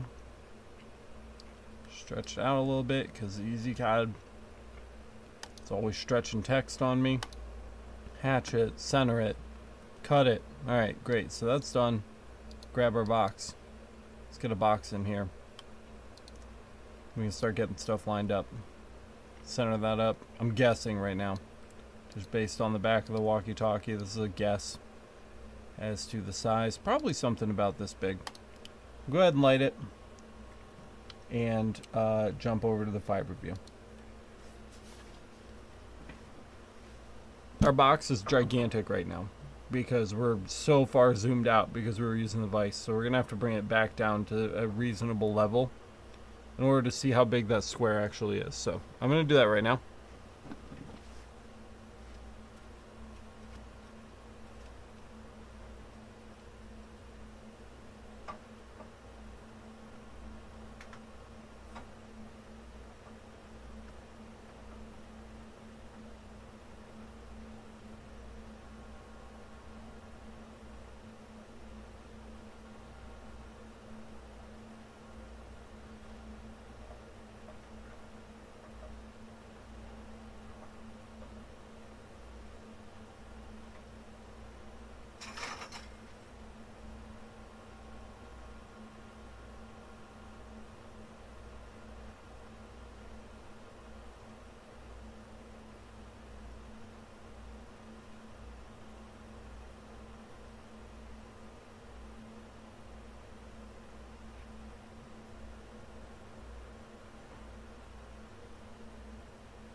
I'm not going to bother jigging these. There's only 4 of them, so manual alignment will do. It's pretty much perfect. It's kind of perfect right there. For once, you guys can actually see the red light. So that looks really good. We're just going to use one of our standard ABS settings on these. I'm pretty sure these are ABS. So, shouldn't be a problem. I can't wait till we get the UV laser, though, and we can use the UV on projects like this. But for now, fiber will have to do.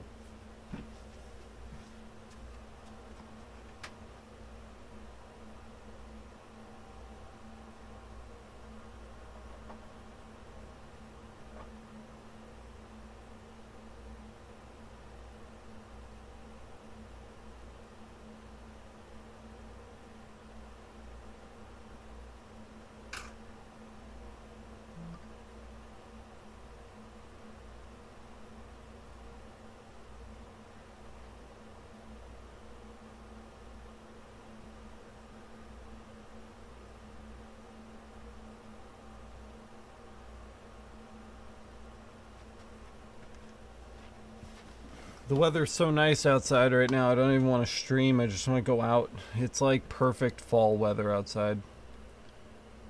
Alright. I'm going to probably split the difference here with the outline. Let's apply this, because we have a little more space. Let's see how this lights up.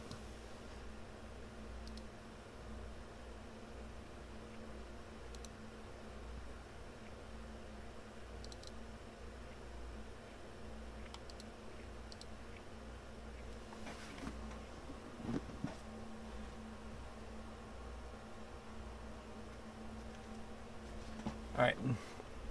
That's fine. It's a little tight. Yeah, I know. You got the Alaskan tundra. Right now, it's like pure New England autumn outside, which is pretty awesome. I don't know why this like weird OBS box is up here. Can you go away? Alright, thank you. Let's check out our parameter library. We should have a good ABS setting. General. One pass. Should be one pass. Let's try that. Here we go. For science.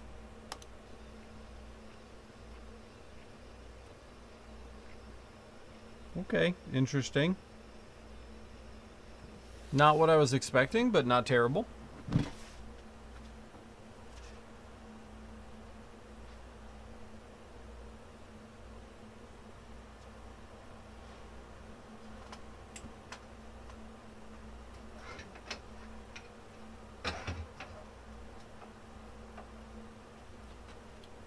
Does the light help you guys see that? It's pretty dull.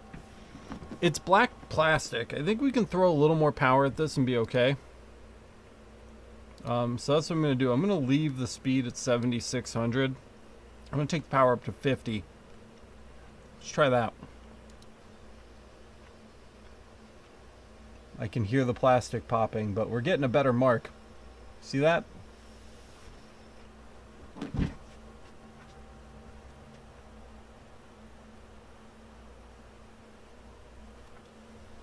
Still not crazy happy with it. I'm going to try to move the webcam to show you why, but just I can't explain it and show you at the same time because I have to stand on the other side of the room. When I move the camera closer to this clip, look at the left side of the letter. You'll see it's like taken over by like this black blob of like melted plastic dust, and I'm going to show you how to fix that. But I want to show you what it looks like first. So keep an eye on the screen. We're going to take a look at that.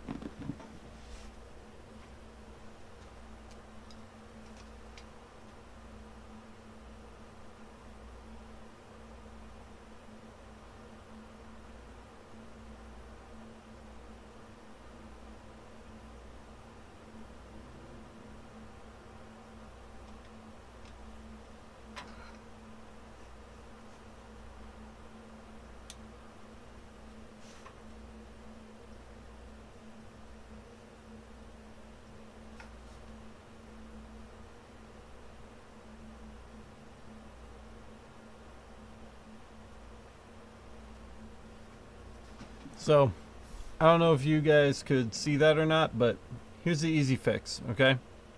All we have to do to fix this, we're going to come in here. What's up, Alex? We're going to edit our hatch settings. We're going to go to bidirectional. That's it. This is all this is going to take. We'll hit OK. And then we're going to mark it again. It's going to come out perfect. Check it out.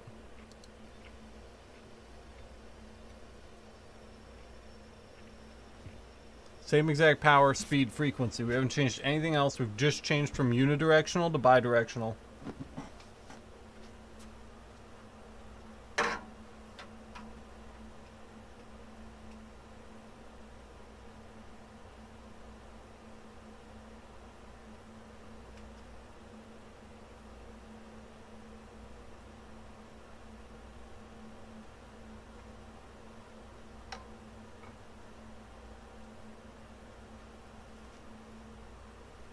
And as you can see, the black melty blobs are gone. We're left with a real nice mark. That's all there is to it. It's pretty easy to fix that problem. So if you ever see that problem, That's all you really need to do. It's not ideal, obviously, but neither is using a fiber for plastic. Fiber lasers aren't for plastic, guys. They're for metal. So if you want to do plastic, get a UV laser. But we have fiber, right? So that's what we have to work with. We can't expect 100% perfect results. We need to know when good enough is good enough. And in this case, I would say this is good enough. So from here, we're just going to go ahead and mark the rest of these clips. We just got to get the rest of them done. I'm going to pop our outline back up there so we have something to... I don't know why the webcam's having such a hard time focusing right now. It's very distracting. So let's just get our outline back up, and we'll get the rest of these on and mark the rest of them.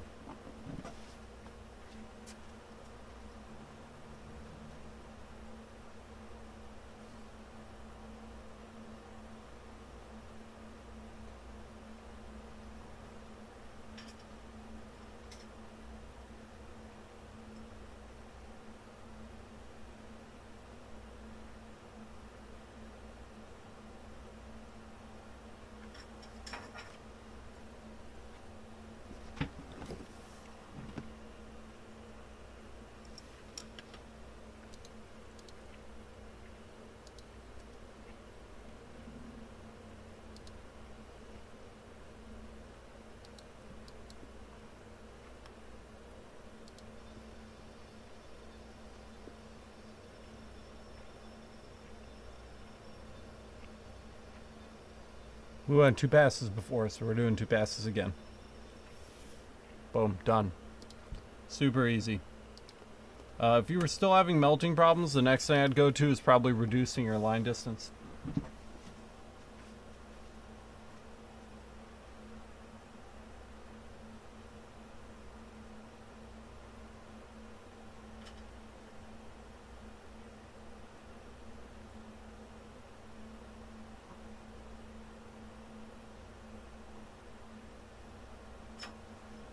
Now we gotta pay attention here. The second and third, or the third and fourth clips, actually have a different size than the first two. I'll put the other ones up so you can compare.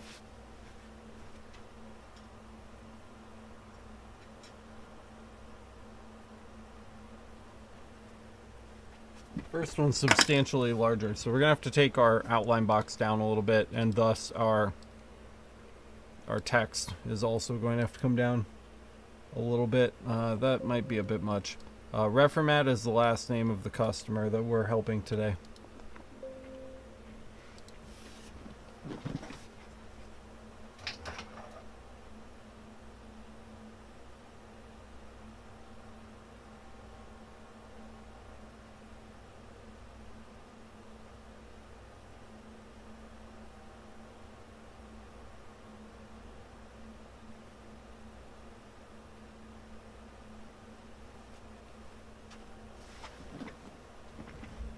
Alright, that's beautiful. Same thing as last time. We can spill over our outline box a little bit, and we'll get this marked.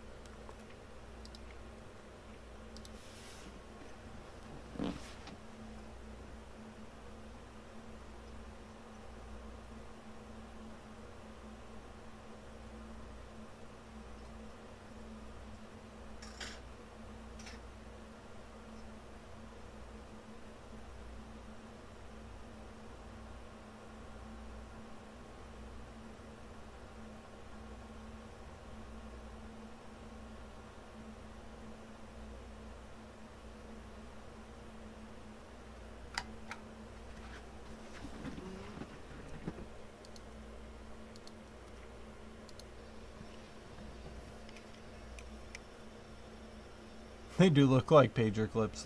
That's funny. Oops. 2 passes, please.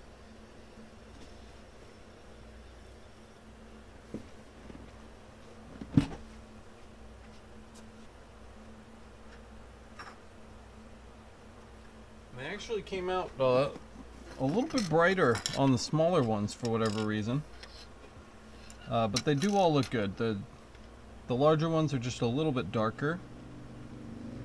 But that's fine. I have no problem with that, so. Hey, Steve. So here's the clip for you guys.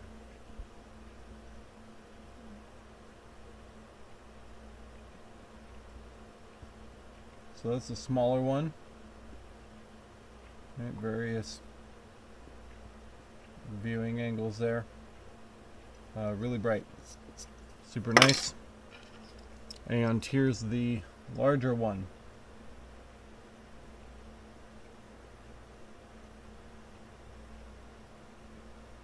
The larger ones are just a touch darker, probably a different ABS formula or whatever, but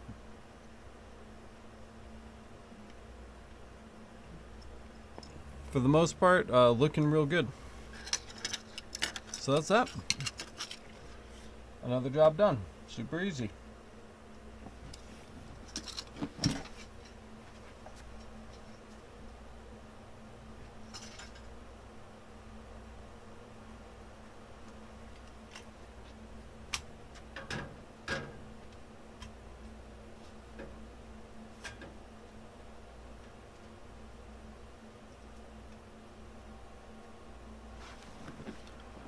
Alright, we have to get this dumb cup out of the way, so let's just do it and get it done.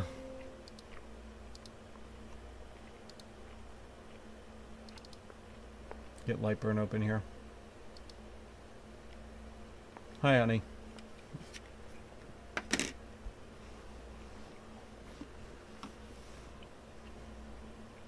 If you guys have been hanging around, you've seen me do this job literally like 3 times already, but he keeps coming back with more stuff, so we're gonna keep trying.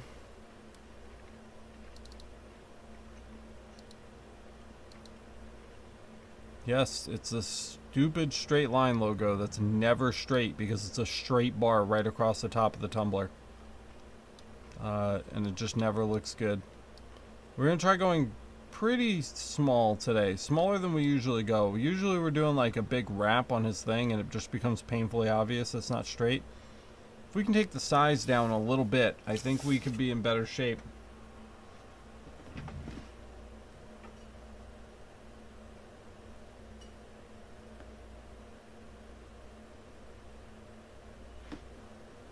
I think like 30 millimeters tall would be good. And you guys know by now, I very specifically, I have to make sure I add in my spacers. Not you, just me. Still a mystery. But we do it because it works, so.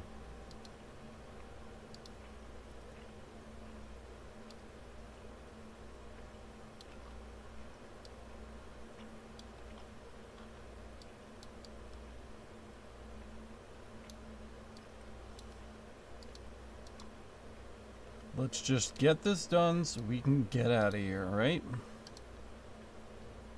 Yellow is first, then blue, then turquoise. This looks low. This should be like 40. Center looks good, size looks good. Just call it JWI and send it over. Check out the CO2 cam here.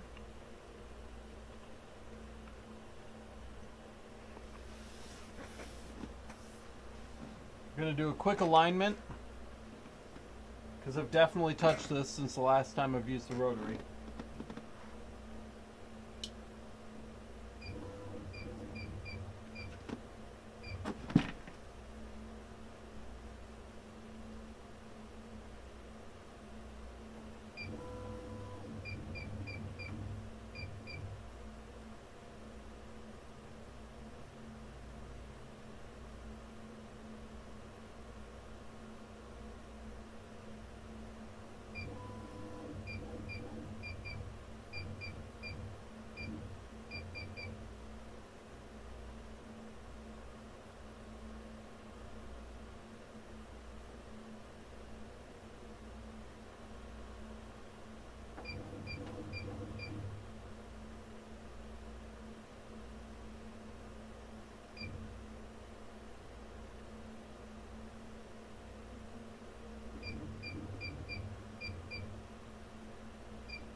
Don't want it too far from the bottom or too close to the top, because we don't want it to be obvious if it's off a little bit, which is our biggest problem with this logo. Again, just because of that gigantic straight line. So everything's in. We're ready to go. We'll go ahead and run it. See how we do. Can't be any worse than any of the other times we've tried to run this one.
No easy way to add the updated settings except to open the Excel or PDF version of the file and open the manual on that very massive board. Only really works the first time.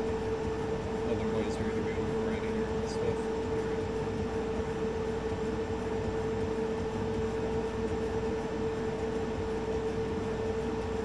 It's looking pretty good so far, guys. It's even looking pretty straight, and it never looks straight in the camera, so I've got high hopes right now.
nearly done now. It's looking perfect.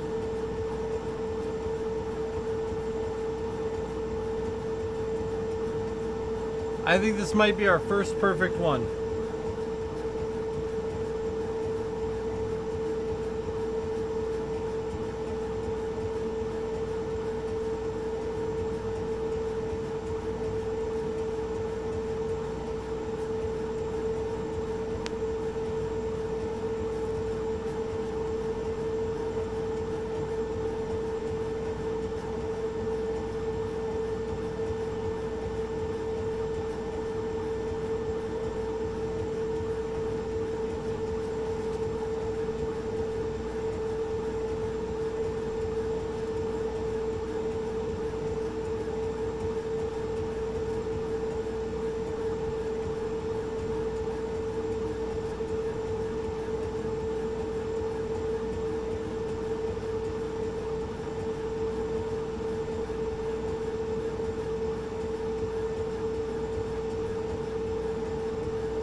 Ooh, Olympic Mountains.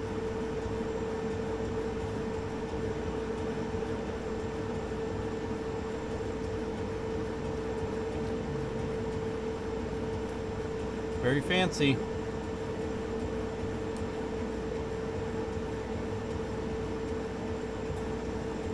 I want a long winter. I want the longest possible winter this year. We had a very buggy summer.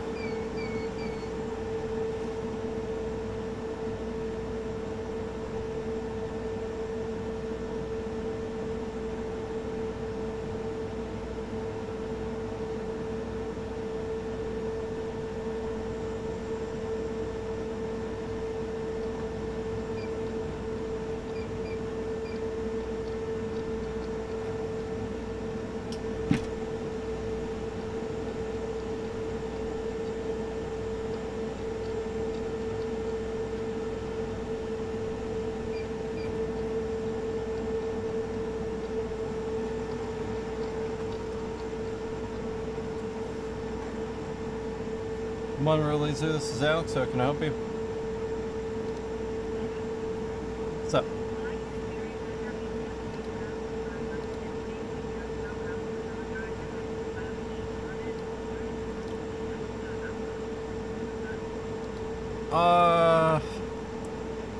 Kind of, not super well.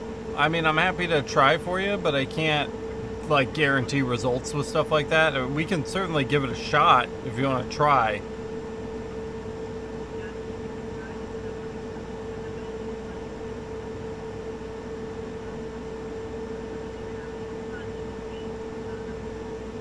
Yeah, we could try to put like a graphic or a design over it or something. The trick with glass is that when you engrave glass with a laser, you're like fracturing the glass, you're like breaking it. So whatever fracture pattern is already in the glass is already, it's still gonna be there, if you kind of know what I mean. So we're just kind of like hiding it. We're not removing it, if that makes sense. Bring them by. Let me see how they did it the first time, and I can kind of give you like a success rate and let you know how we can do.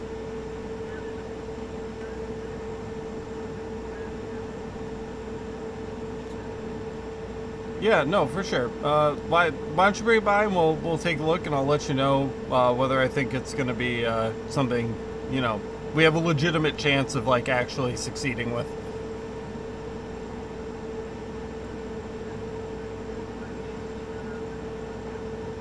Yep. Sounds good. We'll see you then. Yep. Bye.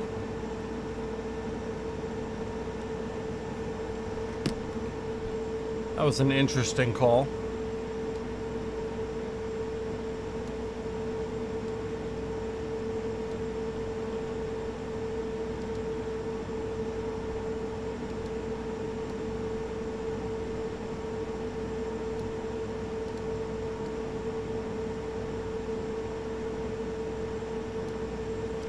She bought 2 wine glasses, like crystal wine glasses from Italy, that have her ex-boyfriend's name on them, and she's getting married and wants to reuse the wine glasses but wants his name covered up. And I was like, I'll try. Cover-ups with laser are not usually successful, but I'll give it a shot if that's what you want.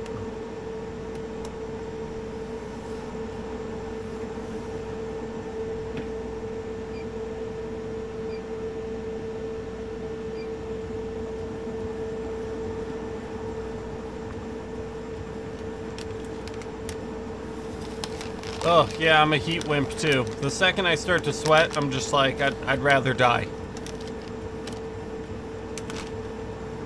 Yeah, Tyler, I would say so. But that's not my job. Not my job.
It definitely is, but again, not my job.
rotary came from Cohesion 3D, but I do not recommend it. Don't buy it.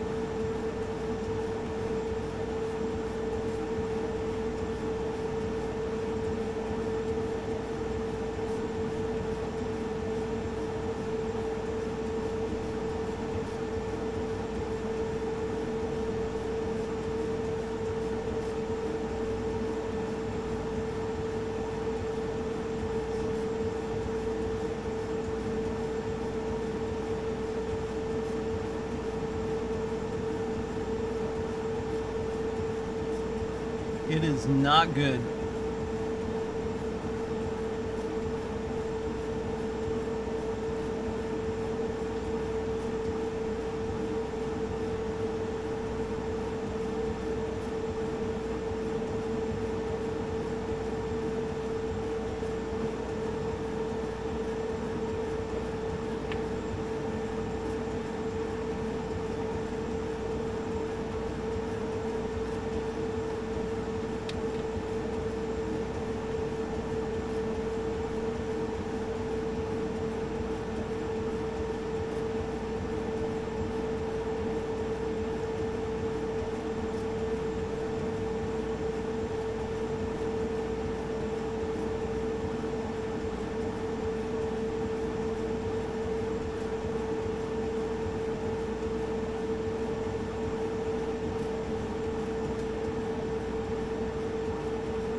That's really all that matters, isn't it, honey?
Oh, poor Felix.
Well, I'd be lying if I said I wasn't disappointed.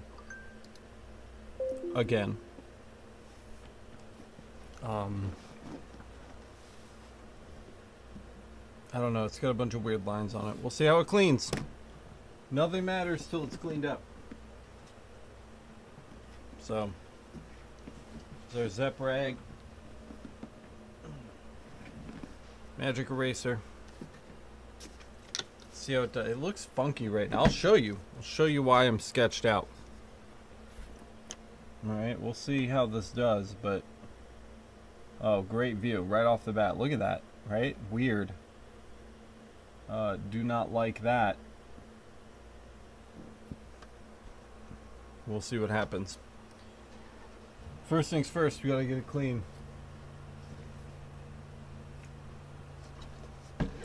Same thing as earlier today on Millijoule. A little alcohol.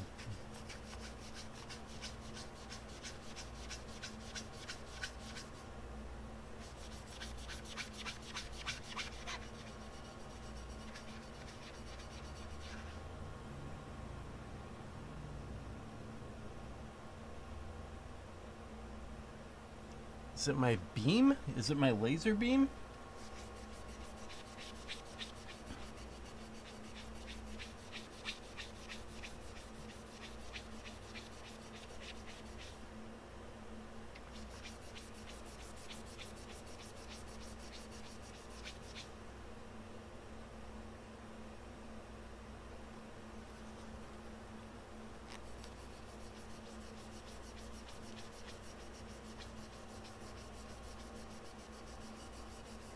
My lasers.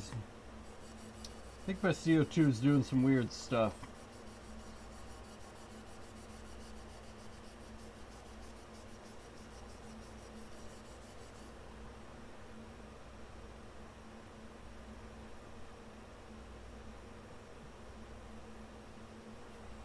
Because these lines are atrocious. No, it's not the steel under the powder coat. There's something else going on. I'll show you in a minute.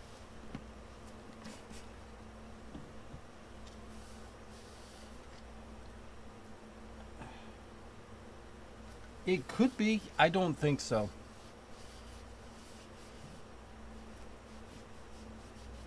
I think it's the beam. Something weird going on with the beam, guys. This is screwy.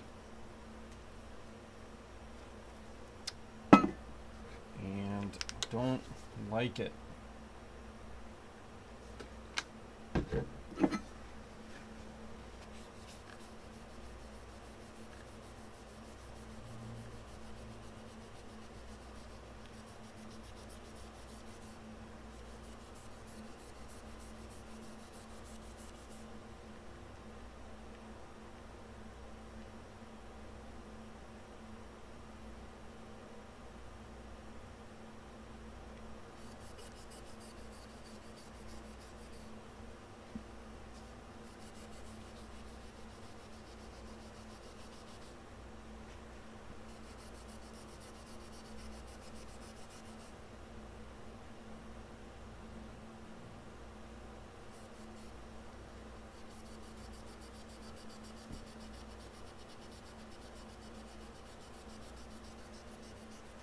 You guys can let me know what you think, but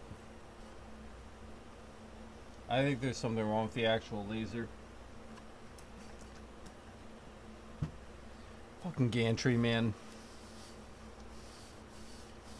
We need to start using the Galvo full time. We have it. I don't, you know.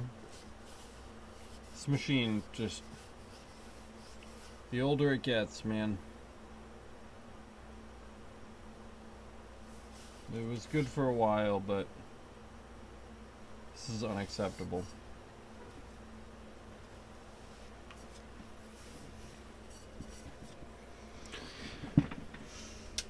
Get the overheads on so we can give you guys a realistic view, and you can take a look for yourselves.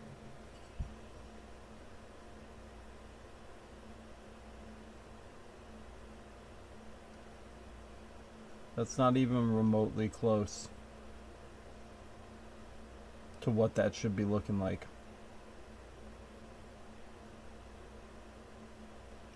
Tube's brand new, man. We just changed it. Here's the other side. Same bullshit.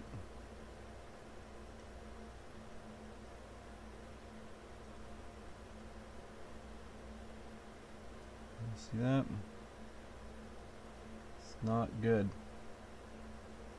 Excuse me, sir. Can you fuck off out of my face? Goddamn flies. Yeah, I don't know. No, it doesn't. I don't think it's the rotary.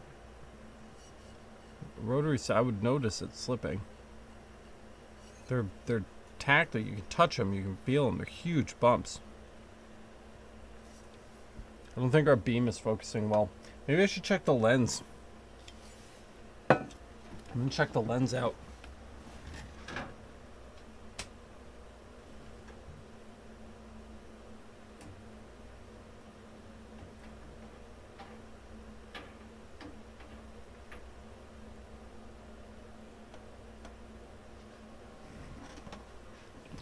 It's a little dirty, but it's not dirty enough to cause what we're seeing. I mean, I'm going to clean it anyway because I took it out, but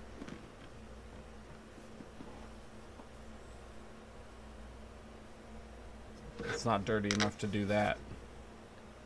I have to recheck our mirrors too. Just going to have to go through the whole system.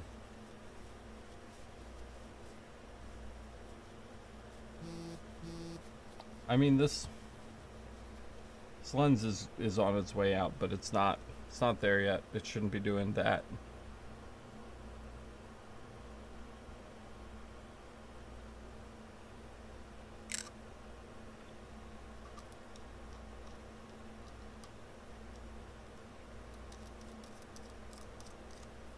Might throw some tape over the mirror guides.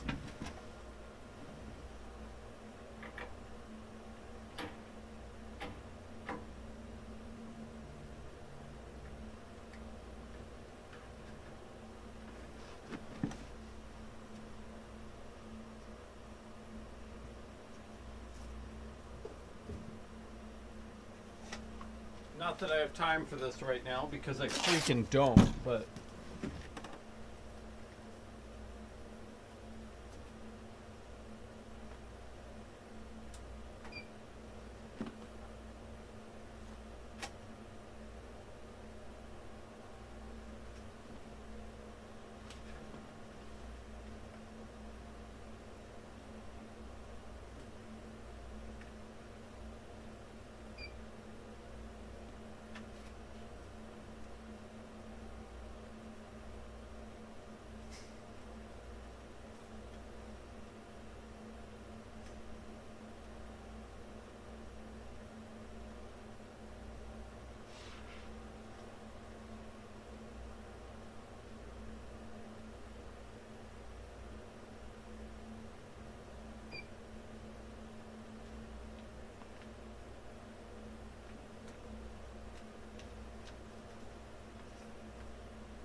I don't know.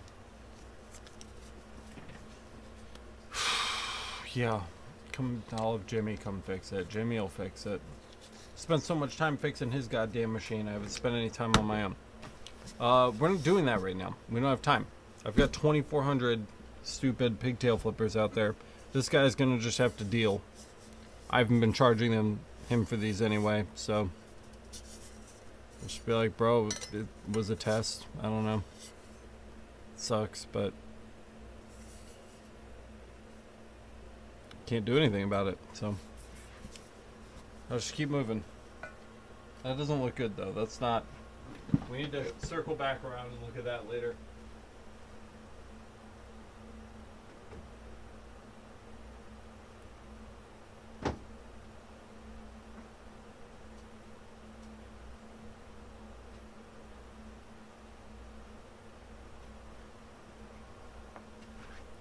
If it had just, I have a Galvo CO2. It's like perfect for this job. We just need to set it up. If I had not done those tumblers earlier for my bookkeeper and noticed the same thing. I thought it was because those were like waste tumblers, right? Those were like the rejects, the throwaways. So I blamed the tumblers and the coating method, but that was a brand new Yeti. That should have none of these issues. So I'm definitely thinking we're having a problem with the CO2. But every time I start streaming me fixing the CO2, you guys stop watching. So we're not going to do that. We have other projects we need to work on. So we're going to work on those instead, and I will fix the CO2 when the stream is over.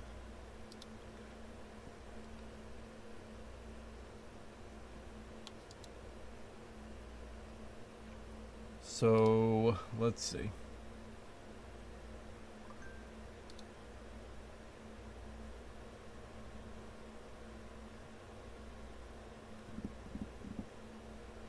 Let me think.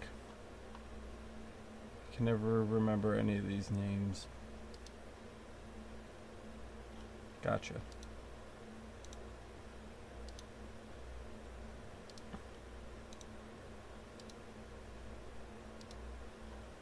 Alright, here's the deal. We're going back to fiber.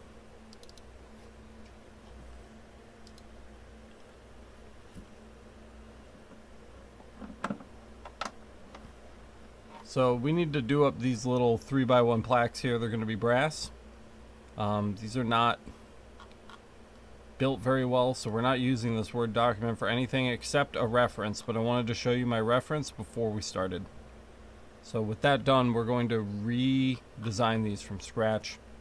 I'm going to move this over to my second monitor so it's not in our way. We're going to open up Illustrator, create a new document.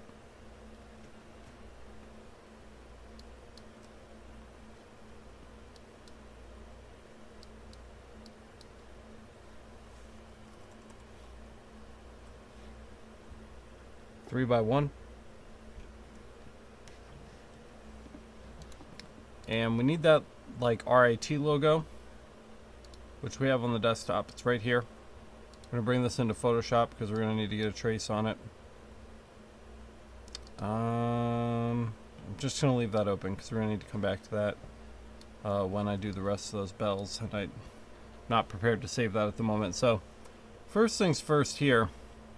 I feel like this whole thing, we need to just invert it. Right? It doesn't make, maybe we can put a box around it, but like, this really needs to be inverted.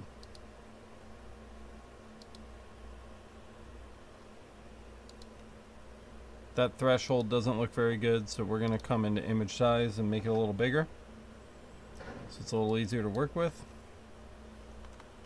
As usual, 600 DPI.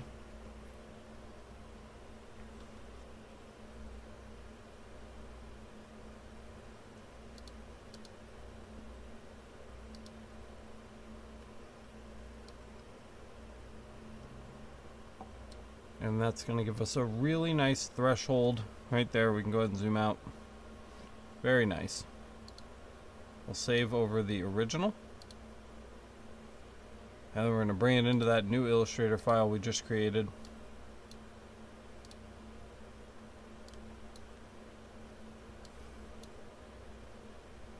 Could not read the file because the plugin could not understand this file. Cool.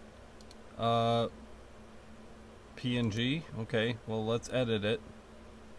Here's what you do in this case. We go to Paint. Paint opens everything. There it is in Paint. We're going to save as, and we're going to save it as a fresh JPEG. Doing a quick Paint conversion usually fixes these kind of issues. We'll save that as RIT. We'll close this and then we'll bring it in. That's going to work fine. We should get a really nice trace off of this.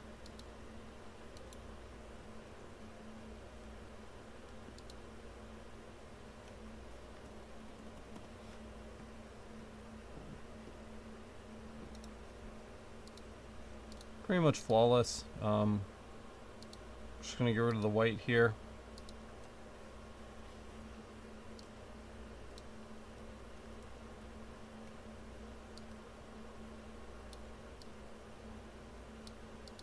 And we're gonna do something like that. I think this is the way to go with this. You'll notice some, like, the garbage in here with the paths. They're not really there. It's an illusion. It's a nice straight path on both of those, so don't worry about that. What's up, Darren? We'll group this. Let's get it aligned with the artboard. And then we just have to start adding names. So for our names, we're going to open up that Word document that we were just in.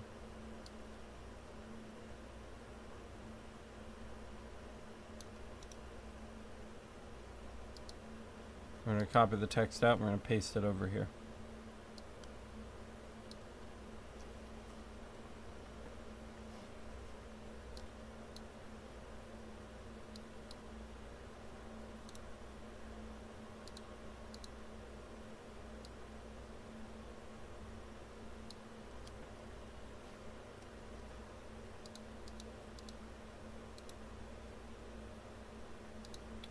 It's not great.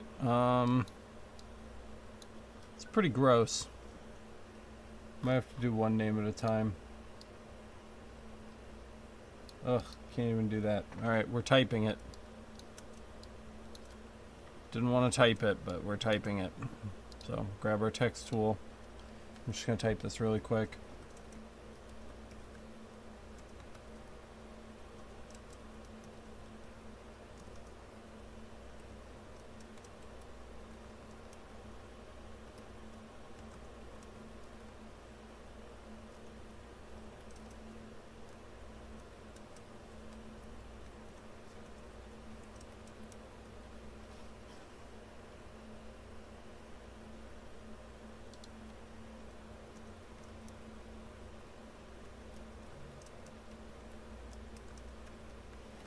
We have to use this a couple more times, so I'm going to copy it so that it lowers the risk of a typo.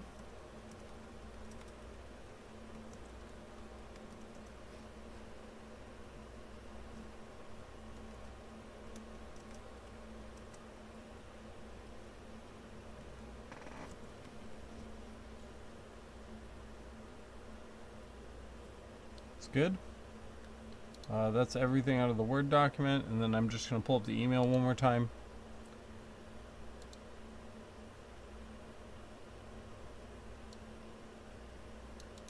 Because there are 2 more names included in the email, which need to be included here.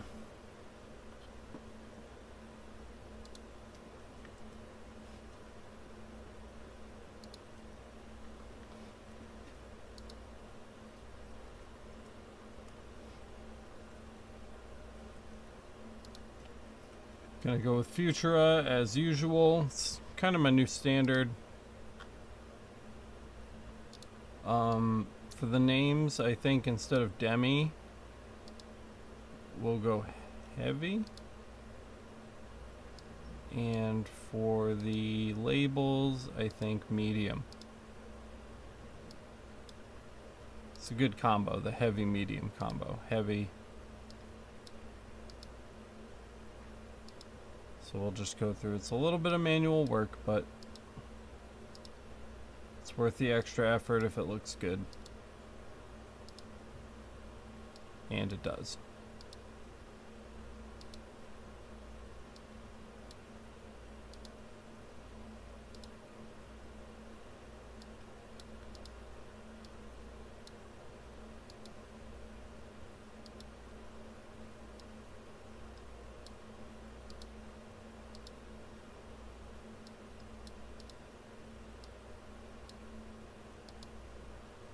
The reason we're going with something like Futura instead of something like Callisto is because we've got all sans serif fonts over here, so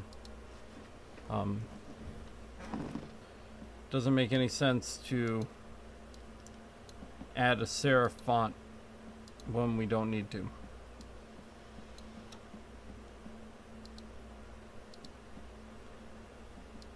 Excellent. Last thing we're going to do is just size it for the plaques. It looks like that's about as big as distinguished alumni panel can be. I'm going to reopen the Word document one more time.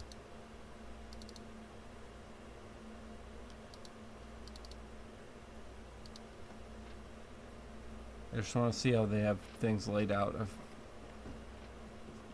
Yeah, so. We can see in their little thing, the names are quite a bit bigger than the descriptors.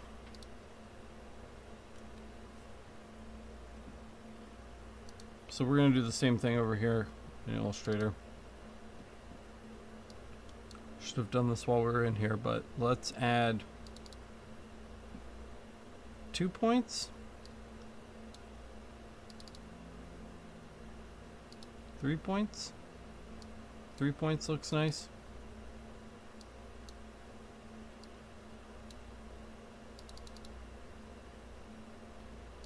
Because we can't really increase the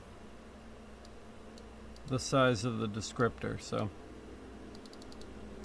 we just want to use up. Do you fucking mind? Goddamn cars. We just want to use up as much of the plate as possible.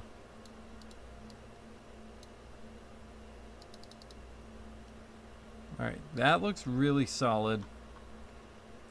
So with that done, like, we can imagine what that's going to look like there. Do we want an extra space? Ugh, no. It's gross looking. But what we can do is we can come into character and we can increase our line spacing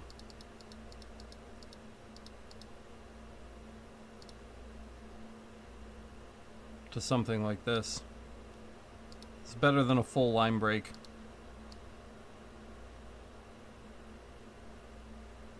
I think that's money right there. What do you guys think?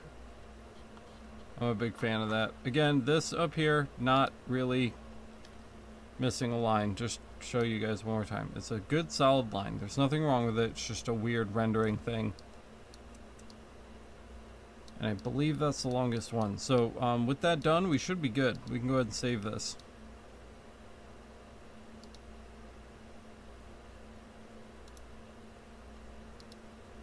And I'll check out live chat in just a second in case you guys are chatting. Because I have my reference stuff up so I can't see chat at the moment.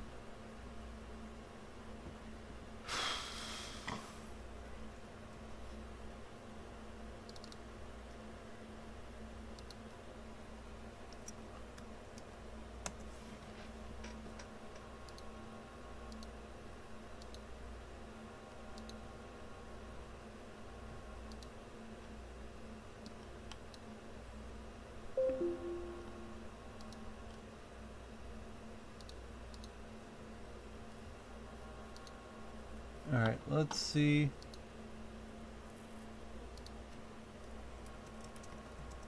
Let's see what's going on with chat.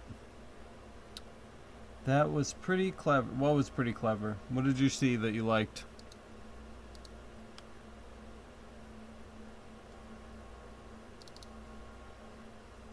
Let's get EasyCAD open back up. Did I click it? I don't know.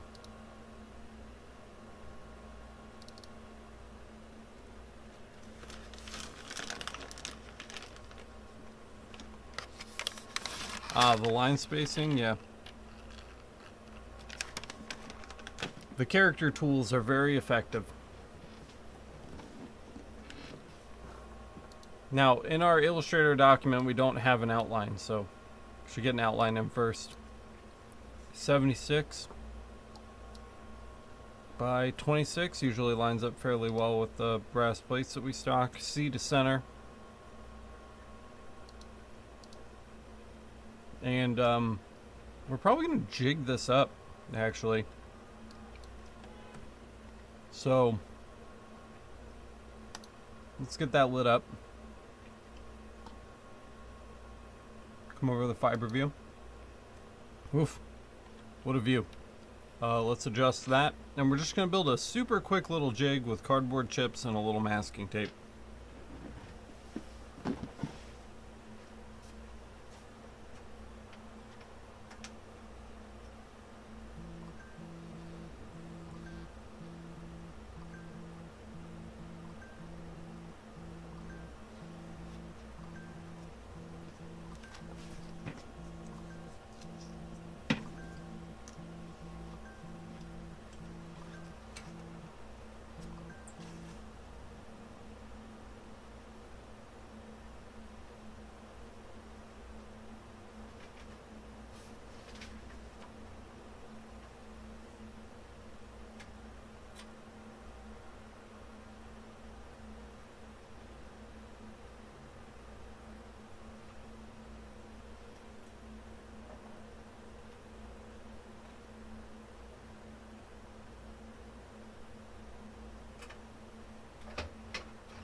Alright, perfect little jig there.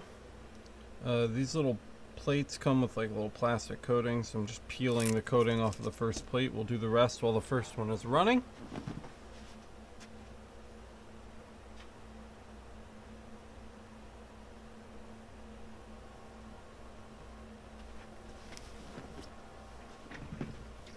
And we've got our first little plate lined up there.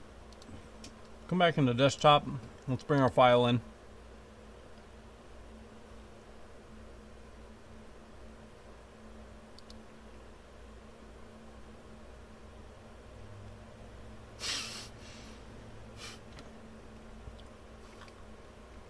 I don't know, babe. You can pick up next time and tell them to stop calling. I ignored it too. I didn't pick up.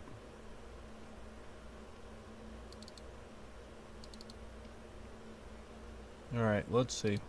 Monroe laser. Let's find Lauren's little folder here.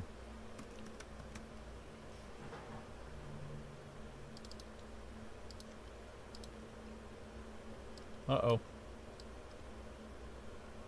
So who can tell me what went wrong? Why is our text not in EasyCAD? Does anybody know the answer?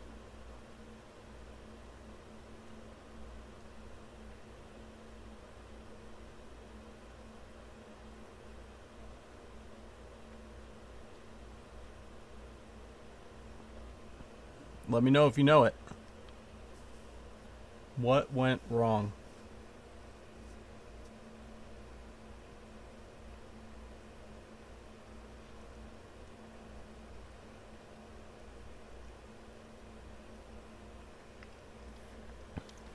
Excellent, Bill. That's exactly right. We didn't expand our text. This is instant confirmation of our hypothesis. Update all of the legacy text now. Update the text later. This is a text issue. We're going to update now. And now we can select our text here. We're just going to object, expand. Can't forget to expand your text, guys. Most of you probably already know that now, but it's an important lesson to learn. And the first thing you should think of if your text ever doesn't make it in. We're just going to overwrite the original alumni here. We'll save this as a version 8.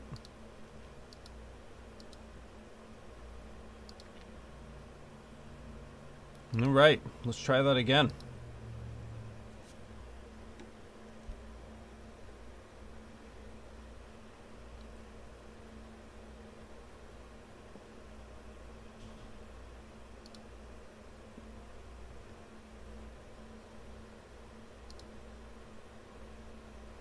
Yeah, honey, you should absolutely do that. Alrighty. So there we go. That spacing's good right there. Let's ungroup it. And then just a little organization here. So let's start grouping things by name. And we'll just kind of make a pull list over here that we can pull from.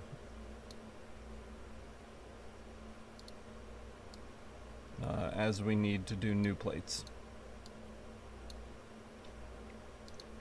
Keep thinking this is going to say distinguished gentleman, but it doesn't. I've been on TikTok too much.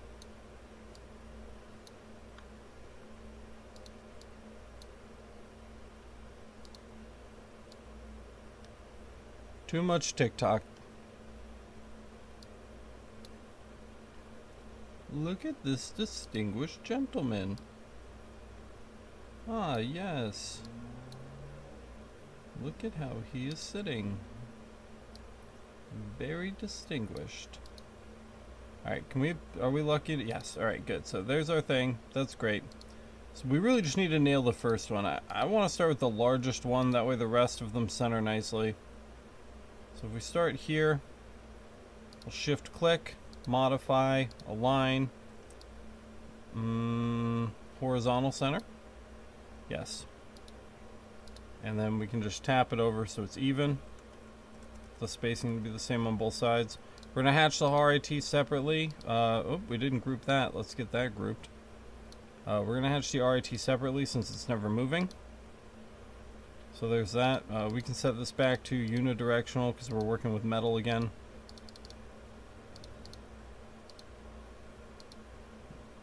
And we didn't mess anything up when we did that, did we? No. Okay, good. And then we're going to do the first name. It's already grouped, so we'll hatch it. Done. We know our outline is good, so we can remove that. And we should be good to start marking. That should be it. So there's our first plate. It's already peeled.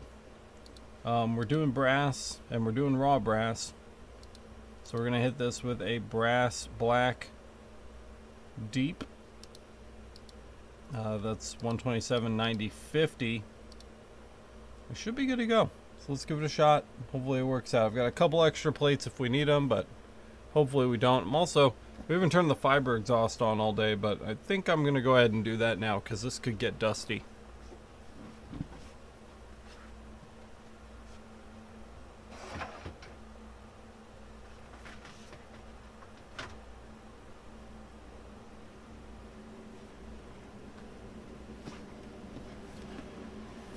And with everything else done, we run.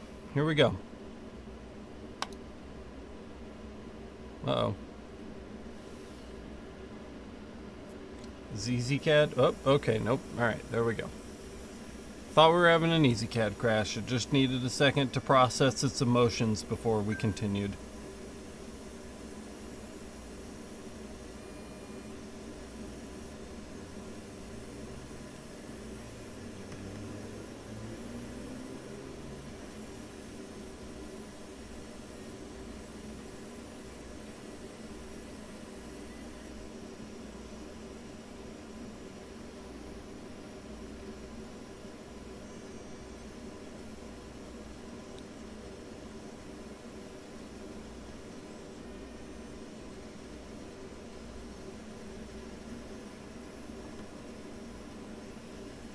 Brass black deep is a slow setting, but the nice thing about it is that it only takes one pass. So while that one runs, I'm just kind of sitting over here peeling the plastic coating off of the rest of these plates. We don't want to forget, if we stick a plastic coated plate under there, it's not going to work well. You're a little late, James, but we forgot to expand the text. We had to expand the text. That was the step we missed. Once we expanded it, EasyCAD had no problem bringing it in.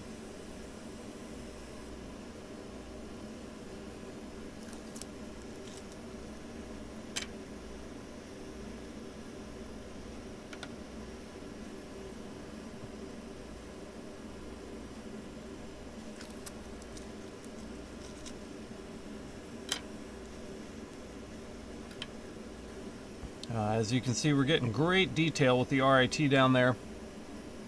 That's looking really sharp, actually. These plates are going to be a good success, I think. Great success. Very nice. Alright, there's one. So, we'll take a break from this screen. We'll come back in here. Here's the method, okay? We paste. We're going to grab our next dealio over here.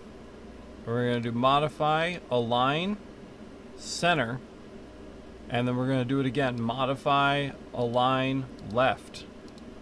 And now we've got the perfect repeatable placeholder here for our text. So that's all there is to it. So with that, again, we cut, we drop a new plate in, we mark.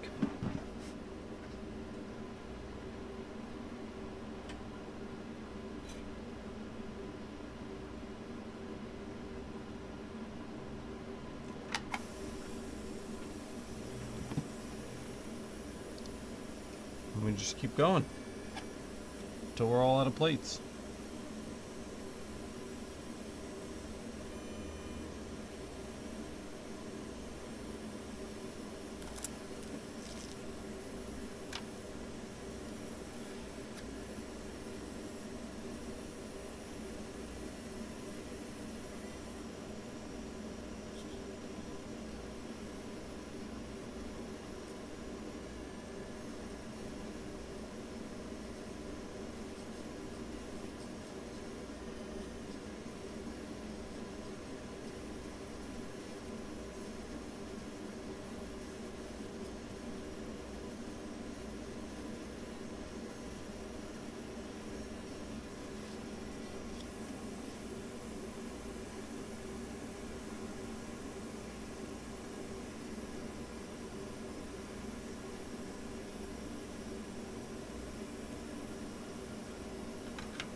They get pretty hot. Brass black is hot. It's a hot mark.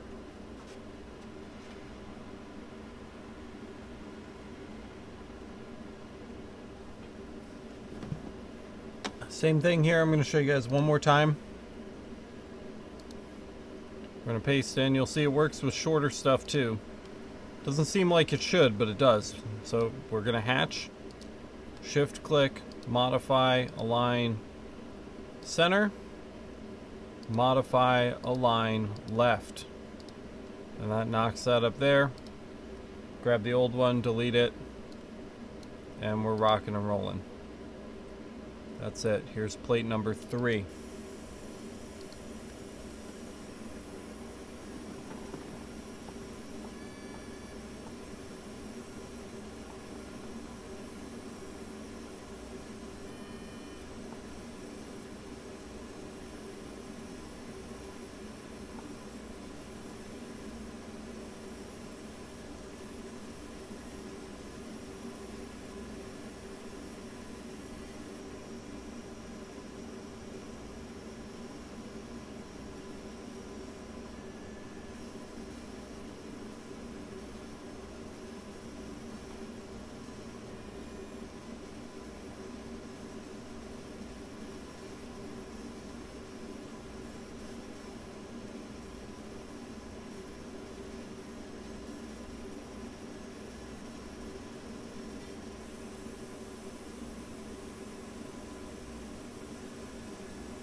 These plates get like crazy hot.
Guys, we're almost to 5,200 subscribers already.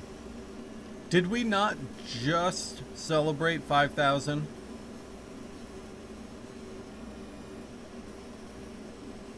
I feel like we just celebrated 5,000.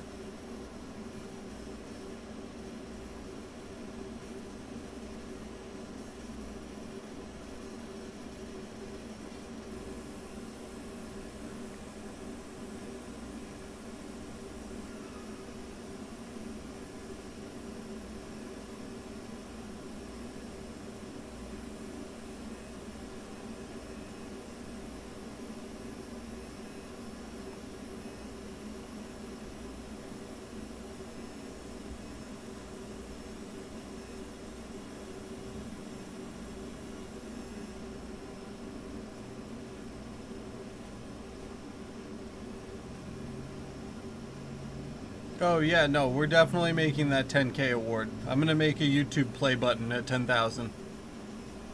Like a nice one. Probably at a row mark.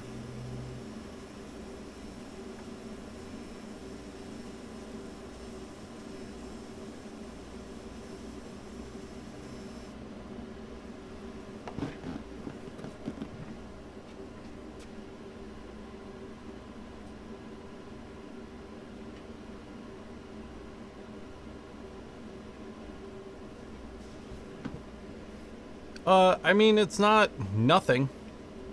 It's definitely not a surface mark, you know? I mean, there's something there. You can feel it. It's not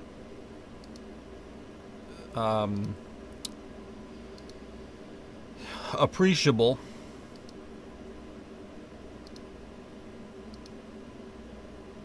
But it's definitely there.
One more.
okay.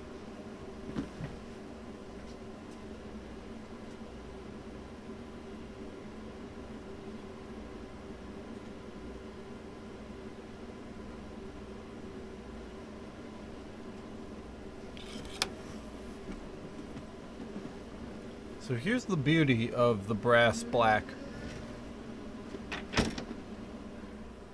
If any of you guys have ever tried this mark, you know it's not really black. It's kind of a misnomer. But it's very dark and it looks really good. So here's the plate raw off the... There it is, right? It's respectable, it's good, but it's not great. And all we need to make it great is a little bit of 3-in-1. Surprise, surprise. Said no one. So, couple things. Don't usually do this, but toothbrush. This is brushed brass, so we're not really worried about scratching the brass. So we can brush it with a toothbrush. So just one drop, literally one drop of 3-in-1 per plate. And we're just going to put the brush right into the dot of oil. And we're going to brush back and forth really well. And just clean all of that carbon and brass dust off. And then a quick wipe down with our oil rag. If you prefer, sometimes in conjunction with, you can take the plate and just one good wipe across denim for a nice shiny finish. Here's what it looks like after. So let me try to side by side this for you.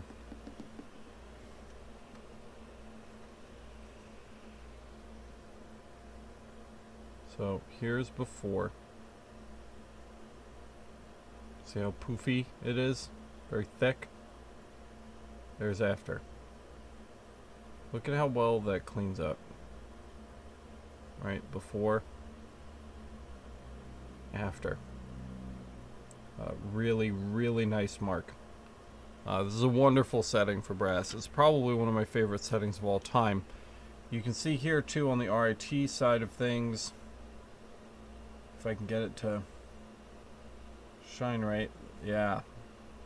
I mean, look, you don't lose any of that detail. There's no splash damage. I don't know why. That's just how brass works. So, really effective tool in your tool belt when you're working with raw brass. It works really well too on Zippos. So you can use this on Zippo lighters. You can use this on brass tags. You can use this on brass urns. I've used this setting many times on urns. No problem. You can see I'm not like fucking getting after it. Just a nice even brush. Dry up. So we're just gonna go through and brush each one. Again, it's not a race. If you race, you're gonna scratch the plate with the brass dust, which is not what we want. That's why we're also going with the grain of the plate, right? Plate has a grain. We're going with the grain, so that if we do scratch it with some of the brass dust, at least the scratch will be in the direction of the grain. And I'm just doing one dot per plate, just one little drop. You do not need a lot. I go through about one bottle of 3-in-1 per year. Elo's asking, what would I do on polished brass? If this was polished brass, I probably wouldn't be using brass black deep. Because the brass black deep throws up a ton of brass dust. You're just asking for a scratch. But if I absolutely had to do this mark on polished brass, one, know how to polish brass. I'm not very good at polishing brass, so again, see item 1, don't use this mark on polished brass. But 2, if you do know how to polish brass, you know, what I would do is probably apply soap, dish soap, like Dawn dish soap, directly to the plate, and then rinse the dust away underwater. The Dawn dish soap has a very good action of lifting the dust away from the surface of the plate. So while you're cleaning it, the abrasive property of the brass dust doesn't cause further damage to the plate. So and not a little bit, unlike the oil. With the oil, we only need a drop. With the Dawn dish soap, you want just a shit ton of soap, like way too much soap. The more you put on, the less likely you are to have a scratch. So lots and lots of soap. Rinse it off with water. Probably lots and lots of soap again. Rinse it off with water a little more rigorously, and you're probably good. You might have a small scratch or two at that point, in which case you would go in and polish your brass. But would blowing air during lasering help? Potentially. It'll get some of it, but it won't get all of it. This is such a deep, aggressive mark in order to get that darkness out of the brass. There's going to be dust on the plate when you're done. It could make a minimal difference. It's not going to be a game changer. There will be dust on the plate when you're finished. So, just playing around that.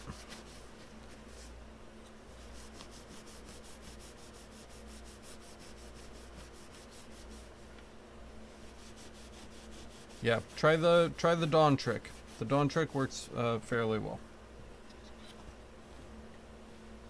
Alright, there's 1, and we already did this one. There's 2. So we've brushed them all with the toothbrush. Now we're just going in and mostly just removing that excess oil. If you're wondering what kind of rag I'm using, it's a nylon napkin. Or no, polyester. Polyester napkin for like a restaurant. Really does a great job of absorbing oil and doesn't leave a bunch of fibers left in your engraving area, which is always hard when you're you know, wiping down plates like this. You always get all the little fibers get caught and stuff. The polyester napkins do not do that. Not nylon. I don't know why I said nylon. They're polyester. Polyester napkins, restaurant napkins. I actually think I have some linked in the buying guide if you need some. LaserEverything.net/buying guide. So if you want to pick some of those up, I recommend it. They're highly effective. And again, they do not leave little threads and bits of fibers and stuff in your engraving area. So those work well. They will start to break down over time. They're not invincible. They're not going to last forever. But you know, I probably go through one of these every 2 to 3 months. I'll go through them, and they can be washed and used again. But the more you use them, the more likely they are to start shredding. Eventually, the metal is going to win over the fabric, and they will start to shred. At which point you will start to see small fibers and things. But I mean, if we go for just the flour sack towel or the microfiber cloth right now, it's just going to shred those cloths instantly. Whereas this can put up a fight for a couple months before it starts to fall apart. Okay, that's it. We're done. I don't think I have anything else I was planning on doing on stream today.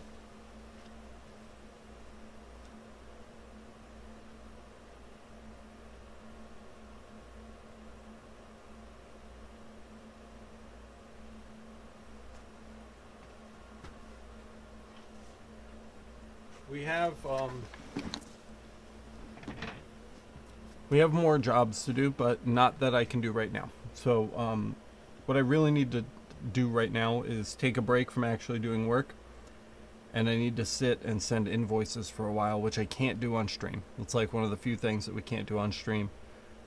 So I have to go send some invoices. But thank you guys for hanging out with me today. We almost reached our scheduled time. It's 5:40. I think I guesstimated that we would go till about 6 today on the Laser Master Academy. So we did well. We've gained a lot of subscribers today as well, which is nice. If you're one of the few, and I'm not talking to you, Steam, because I know you can't do it, but if you're one of the few that haven't already signed up for the Laser Master Academy, go do it. It's masters.lasereverything.net. The Laser Everything sign's right here. It's right there. It keeps falling down off the shelf. I need to 3D print some little feet for it so that it stops falling, because every time I look at that shelf the wrong way, it falls down and makes a huge mess. So I'll put it back up. I just need to 3D print some little feet for it and it'll be back. I think that's it. I'll see you guys on the Masters website, and tell your friends how great it is. Go to the Discord and tell everybody they should go sign up right now, because the live streams are just that good. And we'll be back tomorrow. We've got more jobs. Like I said, we've got more jobs, but I need to spend some time sending invoices before I go home, because there are a lot of jobs that you guys have watched me do that I literally haven't even collected payment for yet, because I've just been doing jobs nonstop. So I have to go collect. It's time to get paid. So let me go do that. And we'll be back tomorrow. I'll see you guys hopefully earlier. We started late today. It was a late millijoule. It was a late start to the Academy stream. But I think we're going to try to kick that off a little bit earlier tomorrow. Maybe end a little bit earlier. We'll see how things are going. If you guys need anything in the meantime, hit me up on the Laser Master Academy website or on the Discord. You know I'm available. And I think that's it. If you still have, here's something, one more call to action. You guys don't get a lot of call to actions these days because you guys already support the channel, but if you think of it and you have a few minutes and you still have access to your Patreon account, it hasn't fully canceled yet, log into Patreon, find the link to this stream, and go comment on it about how people should switch over to the Laser Master Academy.